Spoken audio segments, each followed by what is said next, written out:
Hey guys, tonight we're stepping into a world where winter isn't just a season, it's a test of survival. You're about to find out exactly how the Vikings, those wild, wool-wrapped legends of the north, got through the kinds of nights that would make your modern space heater beg for mercy. We're talking bone-splitting cold, snow that doesn't melt for months, and a wind so sharp it could cut your thoughts in half.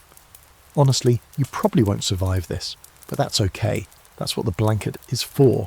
So before you get comfortable, take a moment to like the video and subscribe, but only if you genuinely enjoy what I do here. And tell me in the comments, what city are you watching from, and what time is it there right now? I'm genuinely curious to know what part of the world you're huddled up in. Now, dim the lights, maybe turn on a fan for that soft background hum, and let's ease into tonight's journey together. You wake up in the middle of a frozen Scandinavian winter, somewhere around the year 1875. Snow's piled up outside like nature's own fortress wall. It's not just cold, it's, why are my eyelashes frozen together? Cold. The kind of cold that gets into your teeth. You're in Viking territory now, and that means long nights, barely any sun, and a daily battle not to die of exposure. Outside your longhouse, the world is white and still. Ice clings to the edges of everything, and snowdrifts rise higher than your waist. The fjords are glazed over. Trees groan under the weight of frozen branches. You can hear wolves distantly, like the wind itself is hungry. And it kind of is. But inside there's life. Thick smoke curls toward the rafters, seeping through tiny slits in the ceiling. The smell is wood smoke and boiling meat. And people, warm bodies packed together under layers of fur and wool. You're in a shared bed platform, feet tucked beneath your neighbour's armpit, not optional. And there are at least a dozen of you under one massive wool blanket. You try not to breathe too deeply. Let's just say the concept of deodorant hasn't been invented yet. And still it's warm. Warmer than you'd think. That's not an accident. The Viking people had a knack for reading the land, for building lives where it seemed no one should. You're in a longhouse now, one of the main structures of a Viking farmstead. These houses aren't pretty, but they're genius. Long and narrow, with thick turf walls and slanted timber roofs, they're like hobbit holes stretched into rectangles. The outer walls are packed with a mix of mud, manure, straw and magic, or insulation depending on how you want to phrase it. What keeps the cold out is a combo of things. First, the animals. Cows, pigs, goats, they don't just feed you, they sleep with you, or at least next door. Their body heat rises, seeps through the thin inner walls, and shares a little warmth with the humans. It's a deeply uncomfortable kind of mutual benefit. If you've ever tried to fall asleep to the sound of a cow breathing heavily, congratulations. You'd make a decent Viking. And at the heart of it all, literally at the centre of the longhouse, is the hearth. The single fire that burns low and steady all night, all season. This isn't your flickering little candle moment, it's your lifeline. The fire is small by necessity. Smoke management is a thing and chimneys don't exist yet. But it's constant. If it goes out, someone could freeze to death in their sleep. If it smokes too much, you'll be coughing soot by morning. One historical fact that surprises most people. These homes were often designed with no real windows, just one small smoke hole in the roof and maybe a door that lets in more wind than light. It's less about views, more about not dying. Now here's a quirky twist. So you're surrounded by carved wooden posts, some of which aren't just decorative. They might be your ancestors, literally. Vikings believed that spirits lived on through certain sacred objects, and sometimes they built their homes around posts that contained relics, or even bits of bone. So when you lean back against that wooden pillar for warmth, there's a non-zero chance it's part of Uncle Bjorn. Cosy, right? But there's a real debate among scholars about just how common these warm, family-centred houses were. Some believe that Viking society was more stratified than we often think, meaning not everyone had the luxury of a warm longhouse and well-fed animals. If you were lower class, or unlucky, your winter home might be more like a glorified shed. Sparse insulation, fewer people to huddle with, less meat, more snow blowing in through the cracks. If the elite had fire, some folks probably just had frostbite. Still, the clever use of community heat, tightly packed spaces, and raw resourcefulness allowed these people to persist. They didn't just survive winters, they lived in them, had birthdays, told jokes, made babies. Which, no surprise, tends to happen more frequently when you've got nothing to do for 16 hours of darkness except lie in bed next to your entire extended family. Romantic, huh? But you're not there yet. You're still cold. Your breath fogs in front of you like a ghost that refuses to leave. Somewhere a child cries softly in their sleep, probably dreaming of a summer that won't come for 4 more months. The fire crackles. You try to shift positions, but your legs are tangled with someone's grandmother. Too bad. You shut your eyes, tuck your nose into a scratchy bit of wool, and wait for morning, or at least for the darkness to get slightly less black. Welcome to Viking winter. Morning, if you can call it that, arrives without sunlight. There's just a faint greyness that creeps in through the gaps around the longhouse door, as if the sky is still deciding whether it wants to bother with the day. You're awake because someone got up to pee and stepped directly on your face. It's fine. You're a Viking now. You roll over, extract your foot from the tangled limbs of at least 2 strangers, and pull on the first available piece of clothing which smells like goat. Or possibly is goat. Hard to say. Your boots are stiff with frost, your breath still clouds in front of you, but you're alive, and that's something. Not everyone makes it through the night, especially when the temperature dips low enough to freeze boiling water in midair, which, yes, you'll get to try later if you're feeling brave. But right now, your survival depends on 2 things, keeping your heat in and keeping the cold out. That's where Viking architecture steps in to work its slow-burning magic. The longhouse is more than just a shelter, it's a living system. You notice it when you sit up, how low the ceiling feels, how the air is warmer just a few feet off the ground, and how everything is organised around that long central hearth. It's not just for cooking, it's the sun you build your day around. Even now, an old woman is crouched over it, stirring a pot of thin porridge that smells like barley and desperation. There's no sugar, no cinnamon. This is the kind of breakfast you eat because it keeps your heart beating. As you move around, careful not to bump your head on the beams blackened with decades of smoke, you start to notice the layers. The longhouse walls aren't just wood, they're packed thick with turf and moss. Viking builders knew that insulation didn't have to look pretty, it just had to work. That moss you see poking out between the planks, it's not decoration, it's stuffing. Think of it as prehistoric cork. It expands when wet, blocks draft, and probably houses several very confused insects trying to survive the winter with you. And then there's the roof, angled low and heavy, sometimes with a thick layer of sod on top weighed down with snow. You'd think snow would be a problem, but here's the twist. The snow helps. It acts like an extra blanket, trapping heat underneath and keeping things just a little warmer inside. It's the same principle as an igloo, but way smellier. One historical fact that often goes overlooked is how deliberate Viking home design really was. These weren't randomly built huts. The positioning of the longhouse, often aligned east to west, maximised the little bit of sunlight they got. The doors were small to minimise heat loss, and there were even interior divisions to keep the warmest parts reserved for humans, with animals kept in colder but still protected areas. And let's not skip over the ceiling height. You're starting to feel it now, how you can't quite stand up straight without ducking under a beam. That's by design. Heat rises, and in these low-ceilinged rooms, it doesn't have far to go, so instead of floating uselessly up into a vast chilly space, like in a cathedral or modern open-floor home, the heat stays close. Close enough that you can feel it on your cheeks if you sit up near the fire, close enough that your frost-numbed fingers might start tingling back to life if you wave them gently over the embers. But then there's the downside. Smoke.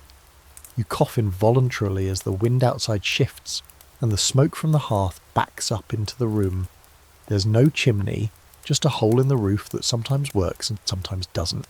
Viking life was a constant negotiation with the elements, and this was one of those compromises. You either freeze or you wheeze, sometimes both. And here's where things get weird. Some scholars argue that these smoky conditions may have helped preserve meat and even sanitize the space in a weird, unintended way, like a low-tech air purifier powered by lung damage. Others debate whether the respiratory problems were worth it. Archaeologists have found remains with evidence of chronic sinus infections and lung issues, especially in the elderly. So while the architecture kept you warm, it didn't exactly guarantee you'd live to complain about the ventilation. Still, it beats freezing to death. And if you're part of a wealthier household, you've got more than just smoke and packed moss going for you. You've got wooden planks on the floor instead of just dirt, and animal hides covering the walls. Some longhouses even had stone or brick fire pits to better contain and radiate heat. That's high-end Viking living. You, though? You're working class, dirt floor, drafty wall, mystery smells, but don't underestimate the power of body heat. Last night wasn't a fluke. Vikings didn't just sleep together for comfort. They did it because human bodies, packed tight, create a kind of shared heat bubble.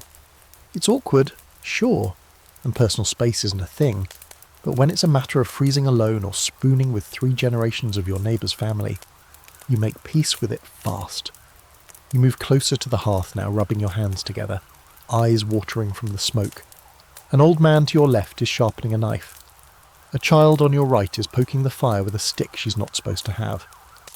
You notice a row of boots lined up near the door, stuffed with straw and herbs to keep them from stiffening completely. These people have learned how to live with winter, not just to endure it, but to navigate it, inch by frozen inch. Quirky fact. Some longhouses had built-in benches along the walls that doubled as beds, storage and seating. You're sitting on one now, your backside slowly warming from a cushion that smells vaguely of sheep. Beneath you, likely some dried fish, a tangle of spare rope and probably someone's winter socks. The Viking version of underbed storage. You glance toward the door. It's still shut tight, a heavy wood slab bolted from the inside. Going outside means battling the wind, the snow, and the ever-present risk of slipping on ice and breaking something important. It also means letting in a blast of air so cold it feels like a punishment from Odin himself. So for now, you stay where you are. Outside, the cold rages on. Inside, the heat holds, barely. You shift closer to the fire, wrap a woolen cloak tighter around your shoulders, and listen to the sounds of your temporary home. Someone's humming. The pot bubbles gently. Snow hisses where it melts along the roofline. You're not exactly comfortable, but you're surviving. And in Viking country, that counts as a win. You're starting to realise something important.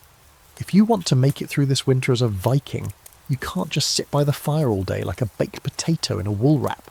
You've got to move, work, hunt, fix things, and look convincingly alive, even when every muscle in your body begs to crawl back under that communal fur heap. And if you're going to do that without your fingers turning black and falling off, you're going to need the right clothes, which means layers, lots of them.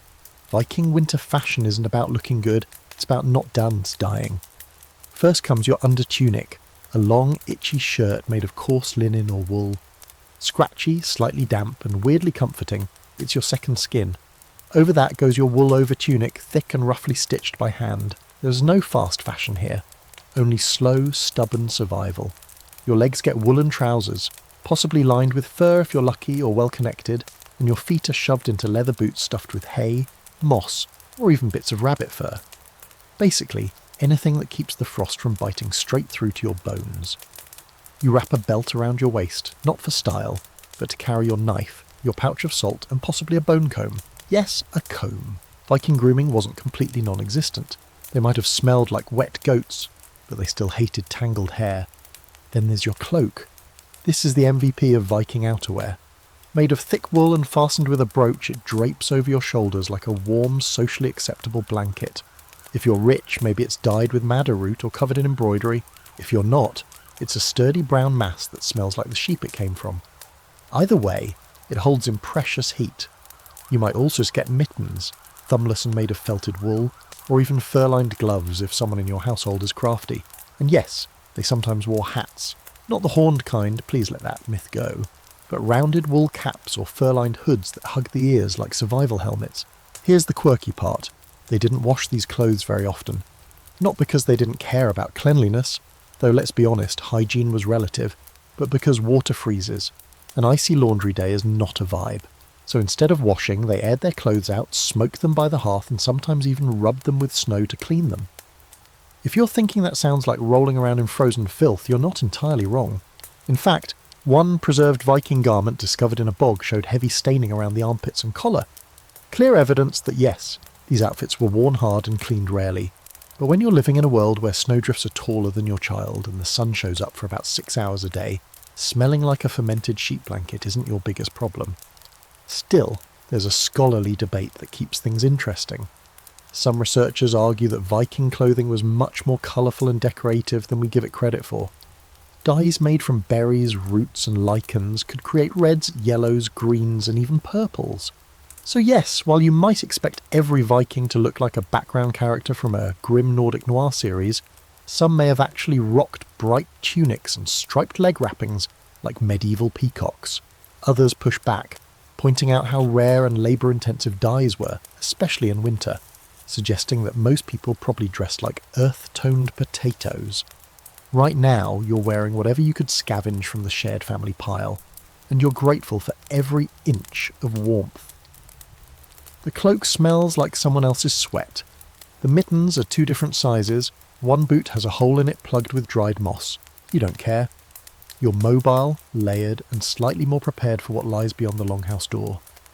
Stepping outside is like being punched in the soul by ice. The wind slices sideways, driving tiny shards of snow into your exposed cheeks. You turn your face down, letting your hood catch the worst of it. The ground crunches beneath your boots, frozen dirt, packed snow, and bits of brittle hay that escaped from the stable. You trudge past the animals, cows huffing out plumes of breath like angry steam engines, goats bleating as they huddle together for warmth. If you're lucky, your household has a spare building, a small outbuilding, where clothes are stored, food is dried, and sometimes garments are sewn. Inside, a woman sits by a tiny fire, spinning wool with frozen fingers. Her spindle turns with rhythmic patience. The thread that comes from it will be knit into socks, tunics, cloaks, anything to wrap the body in another layer of warmth. Spinning wool isn't glamorous, but without her you'd be dead by next week. You nod your thanks. She barely looks up. There's too much to do. Back inside the longhouse, you peel off your outer cloak and shake off the snow, watching steam rise from your shoulders like you've just escaped the underworld. Your boots go by the fire to thaw. Someone tosses you a chunk of dry bread to gnaw on, which is as close to a snack as you'll get before supper. You wrap yourself in a blanket, sit down on the bench again, and breathe deeply, grateful again to be warmer than the outside. Here's a little historical nugget. Wool was life. The Vikings prized sheep for more than just food. Wool was versatile, durable, and warm even when wet. Viking women were masters of textile work, spinning and weaving year-round, often making enough surplus to trade. Textiles were a form of currency. Cloaks, tunics, and mittens could be bartered like coins. In winter, having extra clothing wasn't just nice, it was wealth. It was survival. You catch your reflection in a dark bit of metal, hair matted, cheeks windburned, nose running from the cold. Congratulations. You look exactly like you're supposed to. You're dressed to survive a world that doesn't care whether you make it through the night. And now you understand something deep. Warmth isn't just about fire. It's about fabric, friction, and 47 layers of scratchy wool that make you look like a very stressed bear. The cold presses against the walls again, like it's waiting for you to make a mistake. You won't. You're layered, bundled, and slightly damp, but not dead. Which in this part of the world is about as good as it gets. By now, your face has thawed just enough to feel the itch where your hood rubbed against your skin, and your stomach is beginning to signal that it's not thrilled about this whole barley porridge and air diet you've been on.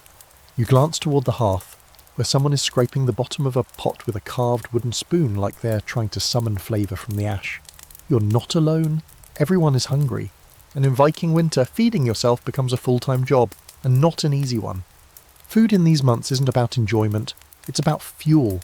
The kind of fuel that stokes the fire inside your body, keeps your core warm, and gives you just enough energy to slog through a snow-covered world. That means fat, lots of it. You've probably never been so grateful to see congealed bacon grease in your life. In Viking winter, calories are gold, and the foods that stick to your ribs, meat, lard, butter, cheese, are the ones that keep you vertical when the cold wants to turn you into a Norse popsicle. Today's meal, you're lucky. A thick stew made from salted mutton, dried beans and root vegetables that were buried deep in the earth before the ground froze solid. A bit of onion maybe, if it hasn't moulded. Definitely some turnip. And fat, glorious, greasy, life-saving animal fat floating on top in shimmering blobs that coat your throat like a scarf from the inside. You dip a hunk of flatbread into the stew and pretend not to notice the faint taste of smoke and dirt. You chew slowly. Every bite matters. Meat doesn't come easy. Hunting in winter is risky business. Most game has either migrated, gone into hiding, or turned lean and desperate, just like the people chasing them. That's why the meat you're eating now was likely preserved weeks or even months ago. Salted, dried, smoked or fermented, whatever it took to keep it edible. There's a hanging rack in the corner of the longhouse where strips of dried fish dangle like prehistoric jerky. They smell like regret but taste like survival. And then there's the fermented stuff. Vikings didn't have refrigerators, so they got creative. That meant burying fish underground in pits, letting them rot just enough to become edible-ish. Lutefisk, anyone? It's the culinary equivalent of a dare. And yes, it's real. Some scholars believe such fermentation methods weren't just desperation meals, they were delicacies, a twisted badge of honour. You eat it, you live, you brag. Others debate whether the average Viking actually stomached the stuff regularly, or if it was more like a last-ditch option when the salted meat ran out. And of course no Viking meal is complete without a good swig of mead, or at least ale. Water in winter could be dangerous. Rivers freeze, wells get sludgy and snow. Well, snow is cold, but who knows what was buried in that drift last week. So they drank fermented beverages. Low-alcohol ale made from barley, sometimes flavoured with herbs or berries. Mead, if they were feeling fancy, made from fermented honey. Not strong enough to get blackout drunk, but just enough to forget that you can't feel your toes. One historical fact that might surprise you. Viking diets were surprisingly balanced, for the time. Archaeological digs show traces of grains, nuts, legumes and vegetables. They knew how to grow things, store things, dry things. Sure, winter made all that harder, but they planned ahead. They had root cellars, cool dark holes dug into the earth where potatoes, onions and other root vegetables could be stored for months. Some even had small granaries to protect grain from moisture and rodents. You get up from your seat, licking stew from your fingers, and step outside again, this time to fetch more firewood. Your cloak flaps in the wind like a disappointed ghost. The woodpile is half buried in snow and your fingers scream as you pick up a frozen log. But the fire inside the longhouse won't feed itself. You drag back a few pieces, drop them by the hearth, and reward yourself with another chunk of bread. Chewy, a little burnt and hard enough to qualify as a self-defense weapon. Quirky fact for you, some Vikings added crushed bones or tree bark to their bread when flour was scarce. Technically edible, mostly regrettable. But it kept their stomachs from growling too loudly when the real food ran low. And the food will run their low. That's the most terrifying truth about Viking winter. No matter how carefully you store, dry, preserve or ferment, you're racing the clock. Each meal chips away at the stockpile. Each blizzard delays a hunting trip. Each broken tool or dead animal tips the balance a little closer to disaster. That's why meals are eaten slowly, with reverence. Not because they're sacred, though sometimes they are, but because each bite counts toward your survival tally. There's a kind of intimacy to it too. Eating by firelight, passing bowls back and forth, sharing scraps, sucking marrow from bones while someone hums an old song you barely remember. There's no concept of personal plates. One big pot, many spoons. One loaf of bread, many hands. And always someone watching, quietly counting how many rations are left, how many mouths must be fed tomorrow. Even now, back near the hearth, you can hear two elders whispering over a tally stick. It's not just gossip, they're doing math. Simple, brutal math. How many days left before the root cellar is empty? How many jars of preserved butter? How many people can get sick before things fall apart? You take one last sip of ale, let it sit warm in your belly, and lean back. Full for now, fed for tonight, but always aware that winter's just getting started. Outside, the snow falls silently, blanketing the world in a kind of deadly peace. Inside, bellies are full, the fire is steady, and the cold is still knocking politely at the door. So you wrap yourself tighter, sink a little deeper into your furs, and prepare for tomorrow's battle with the cold.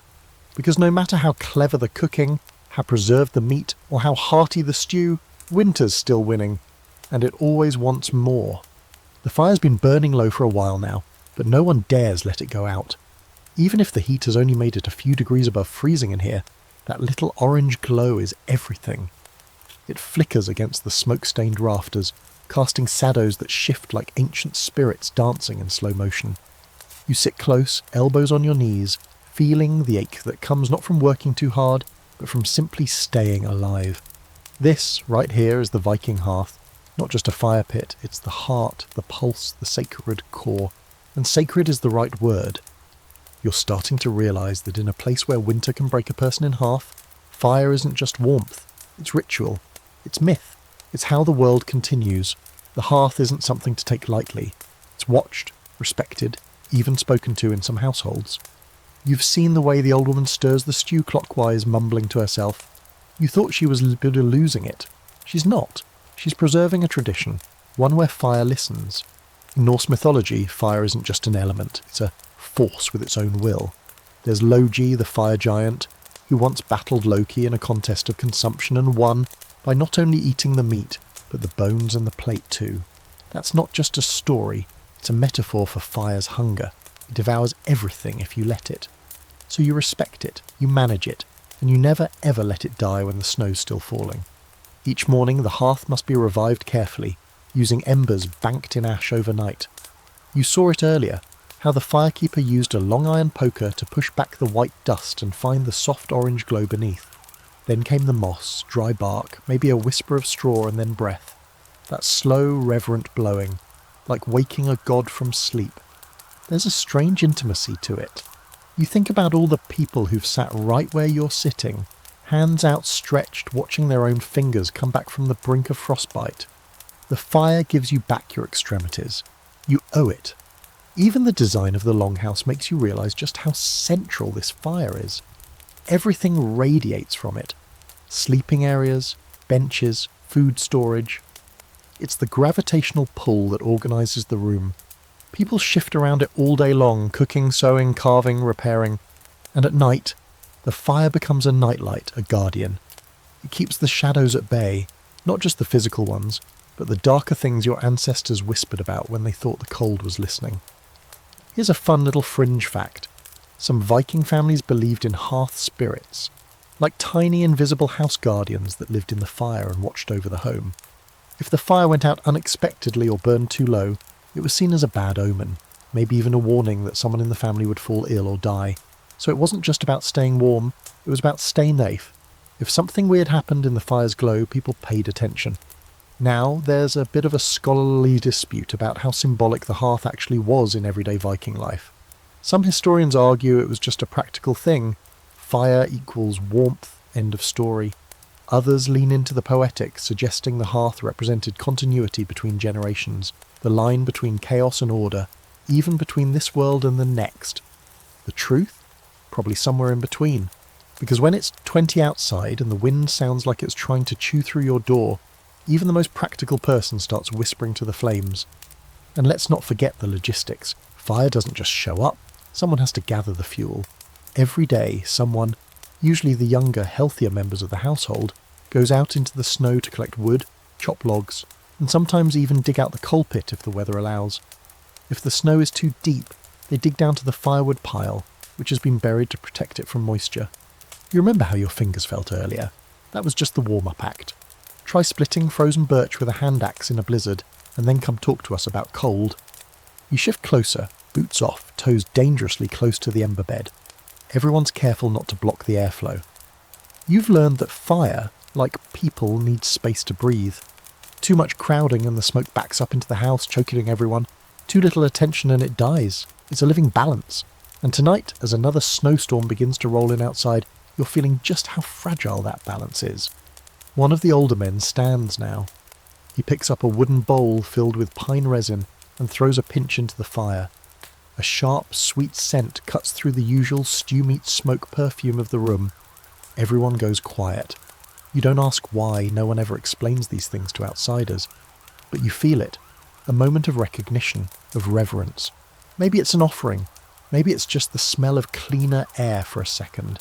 But it matters. Sometimes the fire's the only light in a world that feels like it's been swallowed by frost. And for a few long months, it's the closest thing to the sun you'll see. Which is why in some Viking homes, fire rituals were tied to the cycle of the sun itself. They celebrated solstices with bonfires, massive roaring beasts of flame meant to summon back the light. Fire festivals, torchlit processions, flames dancing through the night like a rebellion against the dark. You rest your chin on your knees and watch the sparks drift upward. They hit the smoke-blackened rafters and disappear, like stars burning out in miniature. Behind you, someone starts humming a song that probably predates every building in this village. You don't recognise the tune, but you feel it in your chest. Warmth, life, the fire's still burning. You're still here. Not bad for a day's work. Night again, as if the day had only bothered to peek its head above the horizon, and then immediately decided, no thanks, and vanished. Outside, the dark presses against the walls like a living thing, and the cold has that sharp, dry quality that makes your nostrils stick together when you breathe. You're tucked back inside, sharing body heat with every relative, goat and stranger who happens to be stuck in the longhouse with you. And suddenly the idea of a hot bath, something you used to take for granted, feels like the height of unattainable luxury. But bathing? Ha! That's hilarious. No one is bathing. Not in this season. In winter, washing yourself becomes an extreme sport. The rivers and lakes are frozen over, and even the wells can be more ice than water. You can't exactly boil a bucket and pour it over your head without wasting valuable firewood. So, Vikings adapted. Bathing went from a regular hygiene routine to something closer to an occasional miracle. Now here's the kicker. The Vikings were actually cleaner than a lot of their European contemporaries in warmer months. They were known to wash on Saturdays, what they called laugardagur, or bath day, fun fact. And they used combs, tweezers, and even little ear spoons. Personal grooming was a thing, but once winter set in, that all went out the very frosty window. Welcome to the season of strategic filth. You wake up already sweating in your wool layers, which somehow makes you colder when you get up. Your hair is matted to one side of your face, and your socks are suspiciously damp despite not moving for 6 hours. There's a basin of water near the hearth, half frozen, and you splash a little on your face just enough to sting and wake you up. That's your bath. Enjoy. As for the rest of your body, you cover the smells with other smells. Burnt herbs, animal fat, smoke. Honestly, most people around you reek so similarly that your own stench just blends into the symphony. The human nose can only complain so much before it gives up and resets. And underwear? Technically yes, though not in the Victoria's Secret sense. Viking underclothes were linen if you were lucky, wool if you were practical, and often reused, patched, and, let's be honest, crusty. It wasn't uncommon to go weeks without changing them in winter. Not out of laziness, but because taking off clothes was a hazard.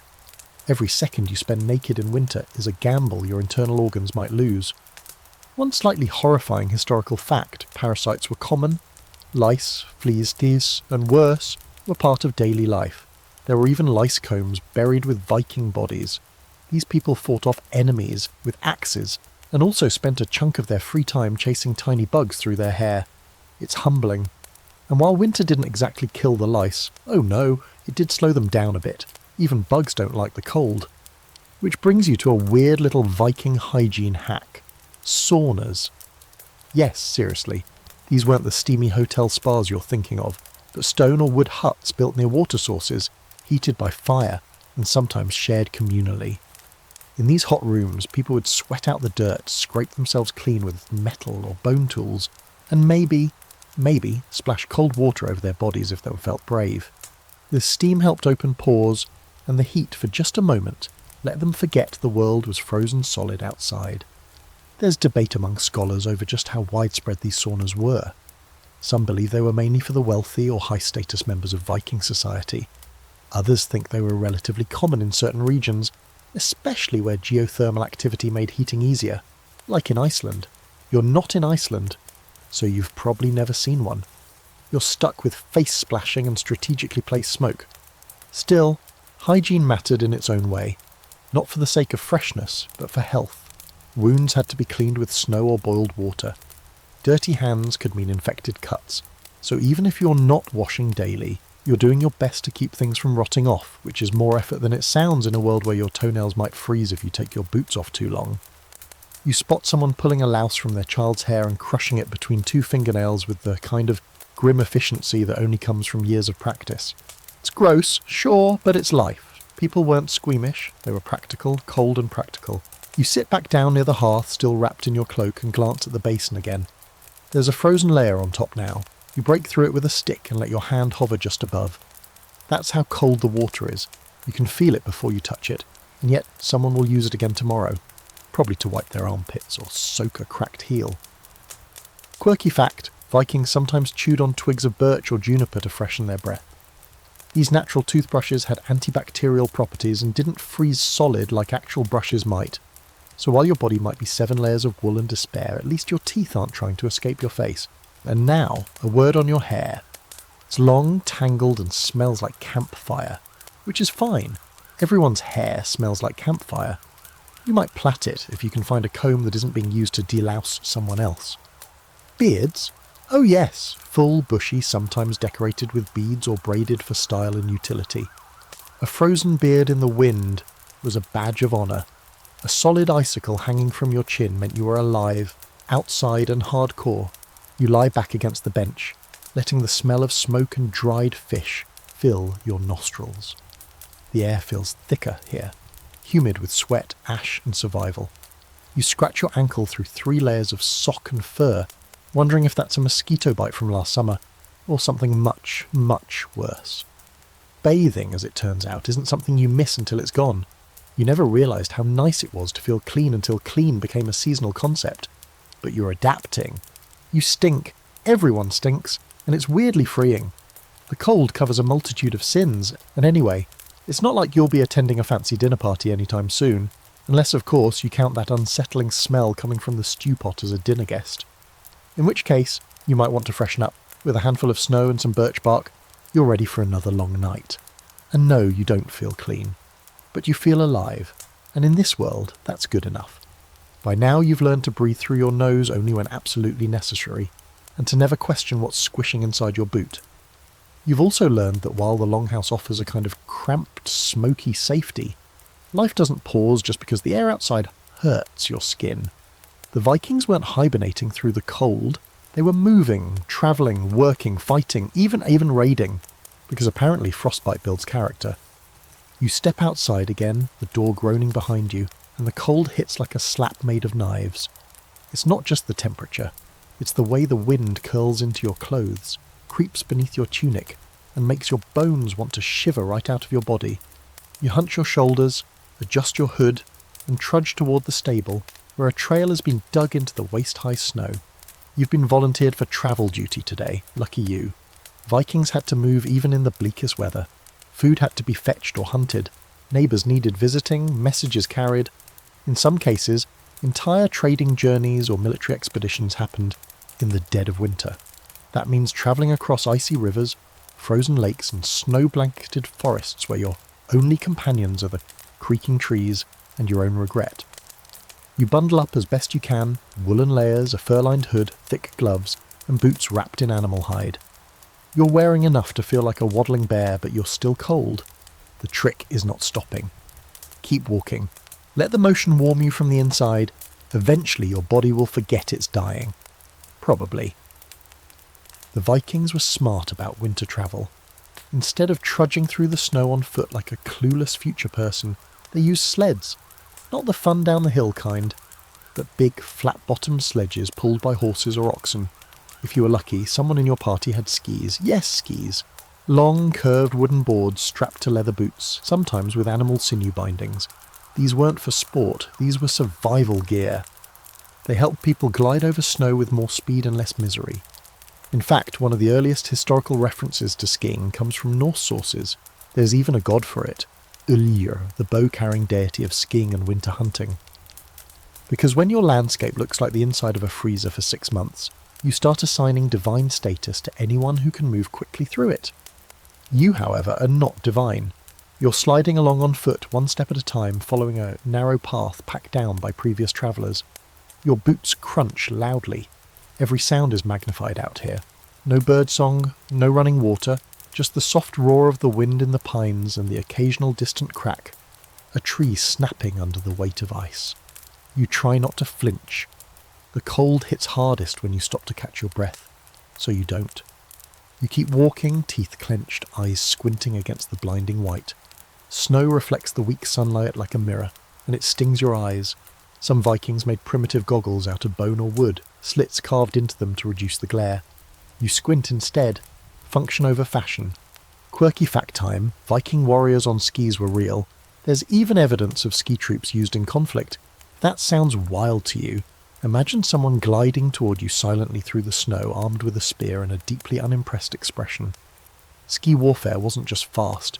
It was quiet and terrifying, especially if you were the one on foot. Back to you. You've reached the edge of the woods. where a stand of pine trees offers some shelter from the wind. You pause here, snow up at your thighs, and try to warm your hands by rubbing them inside your gloves. Your breath huffs out in big clouds. You shift your weight and hear the groan of frozen branches above you.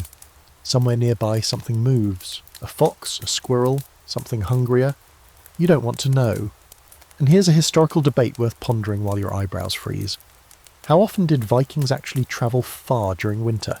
Some scholars argue they hunkered down and kept to their own lands as much as possible. Others point to trading records, sagas and burial finds that suggest travel, even international trade, happened year-round. There are accounts of ships pulled across ice, sleds carrying goods across borders, and raiding parties that didn't wait for spring. Vikings were hardy, impatient, and often desperate. Waiting wasn't always an option. Back in the present, well, your borrowed Viking present, you've finally delivered your parcel, a clay pot sealed with wax, probably filled with a dried herbs or rendered fat. You don't ask, you don't care, all you want is to turn around and start the long trudge home. But first, a cup of warm ale from your host and a moment to sit by their fire. It's amazing how generous people can be when you show up shivering, red-faced and partially covered in frost. Your return journey is faster, not because it's easier, but because your limbs are going numb and you've achieved that magical state known as rage momentum. You stomp through the snow like it owes you money, ignoring the way your gloves have stiffened and your toes feel suspiciously detached. The wind hasn't let up. In fact, it's worse. It's howling now. A real Viking lullaby. You finally stumble back into the longhouse, cheeks blazing from the cold, steam rising off your shoulders like you're about to ascend to Valhalla. Someone helps pull your boots off, another throws a fur over your shoulders. You're too cold to speak, so you just grunt your thanks and shuffle toward the hearth like a drunk bear. The warmth feels like punishment at first, stinging your ears, prickling your skin, but then it melts into something resembling comfort. You made it. One journey, 2 near-death experiences, and several ice-related regrets. But you're back. You're thawing, you're alive, and the snow is still falling. The wind outside roars like a jealous god, but in here the longhouse has turned into a dim, flickering cavern of voices and firelight. You're curled up close to the hearth again, draped in a fur that smells like wet animal and old smoke, and the best thing about this moment, nobody's asking you to go anywhere. Tonight you stay put, and while the cold still seeps in through the turf walls and the wooden beams creak like they're remembering better seasons, something else is happening. People are settling in. The room grows quieter, slower, denser with anticipation. It's story time. You've seen it coming for a while. The signs are familiar now. The low lighting, the way everyone shifts a little closer to the fire, and the one old man who clears his throat in the exact same way every time, like he's about to deliver a royal decree. You're about to witness something vital to Viking survival, not just physically, but mentally. When you can't go outside, when food is low, and the sun barely shows up, you pass the time in the only way that keeps your soul from freezing over, with stories. Skalds were the Viking poets, the memory keepers, the professional talkers. Some were trained, others were just born with loud voices and terrifying memories. They could recite entire lineages, epic poems and blood-drenched sagas, with perfect rhythm and barely a pause to breathe. You'd think that kind of brain would be better spent solving the whole eternal winter problem, but no.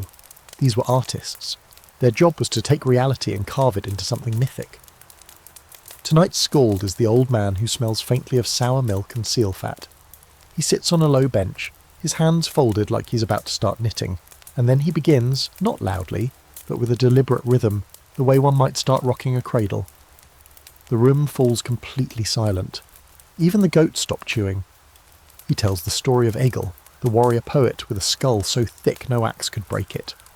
Of how he drank a king under the table and composed poetry so sharp it supposedly made a grown man weep blood.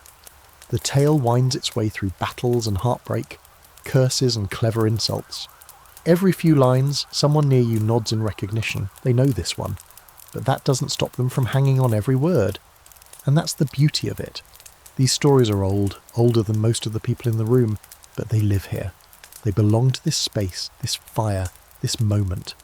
And when the wind is howling like wolves and the snow is high enough to swallow the barn, these sagas give people something else to hold on to, a world that makes more sense than the one outside. One historical fact: many Viking stories weren't written down until centuries later. They lived through oral tradition, spoken, sung, passed from skald to child to farmer to blacksmith. That's why so many of the sagas we know today feel like whispered echoes of something ancient. They were carved into memory long before they were carved into stone or ink. You lean back, half asleep but still following the rhythm of the tale. The skald's voice rises and falls like a wave, lifting you along with it.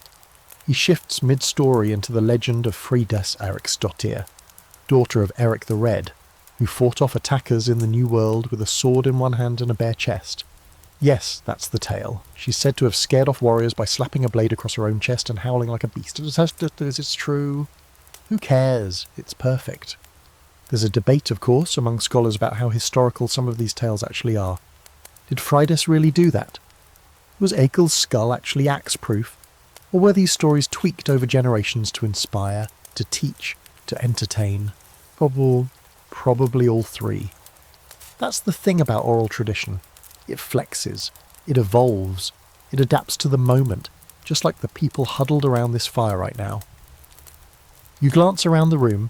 Kids are half asleep, their heads on their mother's shoulders. One man carves a spoon slowly, absently, without looking, his hands moving in time with the story. A woman mends a pair of mittens. There's a rhythm to it all. These sagas don't interrupt life. They thread through it like invisible string, binding everyone together in one shared mythology. It's community therapy in the form of blood-soaked poetry. And here comes the quirky twist. Some stories were darkly funny. Vikings had a sharp, dry wit that could cut cleaner than a sword. They told tales of tricksters like Loki, whose mistakes caused everything from goats flying over mountains to gods being turned into animals. It wasn't always about glory and doom. Sometimes it was just about laughing when everything else seemed cold and endless. The skald pauses now, letting the room breathe. He looks around, his eyes landing on each face like he's measuring their endurance. He could stop. He probably should. But no one moves. So he dives into a tale of creatures that only appear on the darkest nights. The Mara, shadowy beings that press down on your chest as you sleep, stealing your breath. A shiver goes through the room, and you suddenly remember how uneasy you felt the night before when you couldn't quite catch your breath. Coincidence? You tell yourself yes, but maybe don't sleep alone tonight. There's a moment, just before the tale ends, where the silence deepens, like the story has reached down into everyone's chest and taken hold of something ancient. You feel it in your stomach, in your bones. The cold outside him is vast, but this warmth of shared stew, shared fear, shared laughter. It's the fire that won't go out, and that's how the Vikings survived those endless frozen nights. Not just by eating fat and wearing wool, but by feeding their minds. By passing down stories so vivid they stayed lit inside people's heads, even when the sun stayed hidden. You're not just warmer now, you're a little less alone. The skald ends with a final gravelly line and a grunt of satisfaction. The fire crackles. Someone exhales, long and low. Then slowly, life resumes. Someone throws another log on the fire. A baby fusses. Someone else asks about a different tale, one involving sea monsters and a cursed silver ring. But the old man just chuckles and leans back into the shadows. Tomorrow, maybe. Tonight you pull your fur tighter, lean your head back against the wall, and let the stories drift through your mind like snow falling on a silent world. Morning, or what passes for it, creeps in like a whisper from the edge of a dream. There's no sunrise, just a dim smear of grey along the seam of the longhouse wall where cold light leaks through. You blink awake under a shared fur, pressed between two snoring, wheezing bundles of wool and human breath. The fire has dulled to a bed of glowing ash. Outside the world is still frozen, still covered in snow, still caught in the grip of a winter that doesn't believe in letting go. And worst of all, the sun still refuses to show up and do its job. You don't realise how much you miss the sun until it's gone for days, then weeks. In some parts of the Viking world, places like northern Norway, Iceland, or Greenland, up arse, the sun literally disappears in the winter. We're talking full-on polar night. You could go days, even weeks, without seeing a single beam of sunlight. Just a long, weird twilight stretching over the horizon, like a moody teenager refusing to get out of bed. And it does something to you. You feel it in your bones. Your skin gets pale and tight, your sleep becomes tangled and restless. And your moods. Let's just say you're not singing folk songs and baking bread with the joy in your heart. No one is. This much darkness starts to whisper to your brain in low growling tones. And the Vikings, for all their toughness, weren't immune. You drag yourself to a sitting position, wrapped like a poorly rolled rug, and notice the silence. Not peaceful silence, dead silence. There's no bird song, no footsteps outside, no soft thunk of a tool on wood. Just the sound of breathing. People are moving more slowly, staring longer at the fire. A kid near the door sits rocking back and forth with no particular rhythm. You recognise that look. Cabin fever, the original kind. This wasn't just a cosy Netflix kind of winter. This was months without light, without fresh air, without much stimulation beyond storytelling and the occasional hallucination. The Vikings had to adapt. Their internal clocks went fuzzy, sleep schedules turned weird, and time stopped behaving like time. Days melted into each other. People woke up in the middle of the night and stayed awake for hours, while they slept in bursts, 4 hours here, 3 hours there. Monophasic sleep, never heard of her. And here comes the historical fact. Viking society functioned under a kind of seasonal rhythm. In the winter months, many daily tasks slowed or paused altogether. Raiding was limited. Farming was impossible. People conserved energy. Instead of following the sun, they followed the hearth. Activity centred around firelight, not daylight. There are even suggestions that people shifted into different roles in winter. More crafting, mending, weaving, storytelling. Less action, more preservation. But here's the odd part. Scholars still debate how exactly the Vikings coped with the darkness mentally. Did they suffer seasonal depression? Probably, but they didn't call it that. They might have blamed spirits, gods, or bad omens. Maybe they just called it winter mood and tried to push through. Some researchers think they turned to rituals, burning special herbs, offering tokens to the gods, or even sacrificing animals to ask for sunlight's return. Others think they just drank more and told creepier stories. You shuffle toward the hearth, muscles aching, head heavy. There's something eerie about moving through a room lit only by the occasional fireglow and the grey sigh of the sky outside. The world feels paused, suspended. You glance at your hands and notice how pale they look, like you're slowly turning into snow yourself. The elders might have had ways to fight it, songs to chase the gloom, chants to invite the sun back. Or they'd build bigger fires and gather everyone in the main room, cramming people close together so no one had space to sink too far into their own mind. Human warmth was psychological too.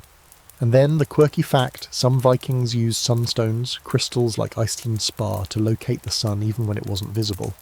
These stones could refract light and show you the sun's direction through cloud cover or even snow haze. It's debated how effective they really were, or whether they were reserved for navigators and sea captains, but the idea that people had magical rocks to find a missing sun, that's the kind of lore you'd believe after your 3rd week of darkness. You wrap your cloak tighter and step outside, even though every instinct in your body screams at you not to. The snow crunches underfoot with a hollow, icy sound. The sky is a low-hanging sheet of grey, so thick and smothering it feels like it might collapse and bury the world.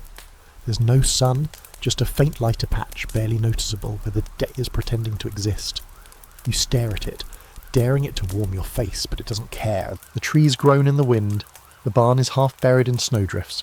A distant dog barks once, then falls silent. Even your breath sounds tired, and yet you can't help but feel a little proud. You're still here. Not cheerful, not thriving, but here. You've survived another sunless night, another day of cold, grey waiting. Back inside, someone is lighting a second fire, trying to create more brightness in the room. Another person's arranging polished pieces of bone in the shape of runes, maybe hoping for guidance or distraction. No one mentions the sun. It's like saying its name out loud will jinx its eventual return. You lie back down, eyes half closed, listening to the murmurs of people finding ways to pass the time. There's something strangely intimate about surviving this much darkness together. It makes you honest, quiet, a little weird. Maybe that's what makes Viking winters bearable. Not strength or warmth, but community. You fall asleep wondering if the sun ever feels guilty for abandoning you. Probably not. You're dreaming of warmth, a field in the sun, honey on bread, someone laughing just out of view, and then something shifts. Not in the dream, but in the room. A sound, low, draggable, being not quite the wind, not the animals, something else. You blink awake slowly, The world still blurry and grey, and there it is again. A muffled thump from outside, then silence, then another. Closer this time. Deliberate. Heavy. You sit up, heart tapping a little faster in your chest. No one else has noticed yet. Or maybe they're pretending not to. Vikings didn't just fear the cold. They feared what might come with the cold. After all, when your nights stretch endlessly and the wind never stops whispering, it's easy to start believing it's whispering to something. And in the old stories, the ones told in low voices around the fire, there are creatures that listen. Things that move in the dark when humans can't. Things that wait for the light to disappear. You throw on your cloak and step carefully toward the door. No one stops you. That's the rule in winter. If someone's brave enough to check a sound, you let them. The latch creaks. You pull the door open just wide enough to see, and there's nothing. Just snow, pale and shapeless in the half-light. No footprints, no figures. Only the wind making strange shapes of the snowbanks. But then, just as you're about to close the door, you hear it again. A low growl. Not animal. Not exactly human either. And this time it doesn't sound distant at all. It sounds like it's waiting. You step back inside quickly and bar the door. Nobody laughs, nobody says it was just a dream or an echo. They've all heard the stories too. This is Draugr season. The time when the dead walk. The Draugr aren't your average ghosts. They're not see-through, not wispy. They're reanimated corpses. Bloated, cold, reeking of seawater and moss. Dead Vikings who didn't stay buried because something pulled them back. They crawl from their mounds, angry, jealous of the living, full of spite and ice and curses. They break into homes. They crush sleeping people in their beds. They bring with them the cold and worse, bad luck that sticks around even after they're gone. You glance toward the rafters, where the old bones hang, tiny animal skulls tied with twine, old charms carved with runes, dried herbs that crackle softly in the heat. These are protections, you're told. Offerings. Warnings. The bones of a raven to confuse the Draugr's sense of direction. A scrap of iron to block its path. You hope it's enough. Here's a true historical nugget. Viking burial sites sometimes included protective measures to prevent the dead from returning. Stones placed over the chest to weigh down the body. Iron scissors tucked into the grave. Nails driven into the soles of the feet to keep the corpse from walking. That wasn't metaphor. That was insurance. Back by the fire, someone starts telling a story. Not a saga this time. A cautionary tale. About a man who died in the deep of winter and was buried too shallow because the ground was frozen solid. They say he came back 3 nights later. Face purple, eyes missing, banging on the door until someone dared open it. They say he walked the fields for weeks before anyone found the courage to burn his bones. The room has gone deathly quiet. Even the child chewing on a wooden spoon has stopped. This is how fear works out here. It creeps in like the cold, soft at first, then overwhelming. And the worst part? There's no way to prove it wrong. You can't go out and check the graveyard. It's snowed in. Covered. Forgotten until spring, so anything could be out there. Anyone. There's a scholarly debate about how literal the Vikings were about these undead legends. Some experts think the Draugr were symbolic, representations of unburied guilt, unfinished business, or generational trauma. Others believe people really thought the dead could rise, especially those who were wronged, disgraced, or buried improperly. Based on the elaborate burial customs and stories passed down, it's safe to say somebody was taking the whole restless dead thing seriously. And of course there were other things to worry about too. Mara, the spirit that rides your chest in the night. Huldra, the forest spirit with a hollow back and a cow's tail, trolls that live in mountains and cause avalanches when disturbed. But the Draugr? They were special. Because they were once you, a Viking, strong, fierce, and now twisted into something cold and hollow. Someone tosses a pinch of ash into the fire, a ritual gesture. Others murmur little charms, words passed down from parents and grandparents. You find yourself repeating them too, though you barely understand them. They taste like iron and old snow on your tongue. The door stays barred tonight. 2 people volunteer to stay awake in shifts, watching the fire, listening for movement. Everyone else curls up again, furs pulled tight, feet tucked close to the warmth of others. You try to sleep, but you keep thinking about that sound, that growl, the absence of tracks. You close your eyes and see a face bloated and blue framed in ice. Just a steery, you tell yourself. Then again, so was Ragnarok once. You drift off in the uneasy half-sleep of someone who knows the door may not be enough, who knows that sometimes winter doesn't just want you cold, it wants you gone. You wake up to creaking above you, not the regular groaning of the roof under snow. This is different. This creaking has a pattern to it, like slow footsteps shifting weight. You hold your breath and listen harder. Nothing, just the distant pop of the hearth and someone snoring gently across the room. You tell yourself it's the wind or the wood settling. Or maybe one of the goats managed to get on the roof somehow. Don't laugh, it's happened. But the uneasy part of your brain doesn't buy it. Because you remember what someone said last night. The ancestors live in the rafters. In the soft, unsettling stillness of Viking winter, spiritual survival isn't just tradition, it's policy. These people believed in a world stacked in layers, the living, the dead, and the somewhere in between. The longhouse wasn't just a home, it was a meeting point between realms. And in the long cold nights, when everything physical feels brittle and uncertain, the spiritual starts to bleed through. You sit up slowly, scanning the shadows above. Wooden beams crisscross the ceiling like the ribs of a ship blackened with decades of smoke and soot. Tucked up there are bundles of dried herbs, tools, small woven charms, and, bones. Tiny ones, birds, maybe a mouse, maybe not a mouse. You're not sure, and you're not asking. These aren't decorations, they are offerings, wards, symbols. In this house the dead are never far. The Vikings believed that ancestors could protect you or punish you depending on how you behaved. Keep the hearth burning, maintain the rituals, honour the dead, and you'd be watched over. But forget the traditions, disrespect the old ways, and well, creaking in the rafters might be the least of your problems. There's a worn post near the centre of the room, thicker than the others, darker, smoother to the touch. That's the Ondvegisula, the high seat post. It's more than just a support beam, it's sacred. Carved with symbols you can't quite make out, stained with years of hands brushing against it in passing. Legend says some of these posts held relics of the family line, fragments of bone, hair or ashes, hidden inside and passed down like secrets. Not just a post then, but a vessel, a presence. Historical fact. When Norse settlers left their homelands to cross the sea, especially to Iceland, they sometimes threw their high seat posts overboard as they neared land. Wherever the sea carried the post ashore, that's where they would build their new home. It wasn't about luck. It was about guidance, trusting their fate to the spirits in the wood. You shift uneasily, remembering how you leaned against that post last night to warm your back. You wonder if someone noticed. You wonder if someone should have warned you first. But then again, maybe that's part of it, being tested. The ancestors didn't protect the lazy or the clueless. If you wanted their favour, you had to show you deserved it. And that meant rituals, simple ones mostly.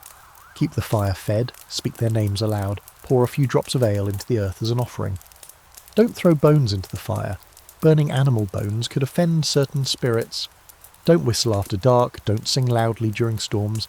Basically, don't act like a disrespectful idiot and expect the ghosts of your warrior grandparents to babysit you. The woman across the fire is braiding her hair slowly. You watch her, waiting for someone to explain what happened last night, what they all think happened.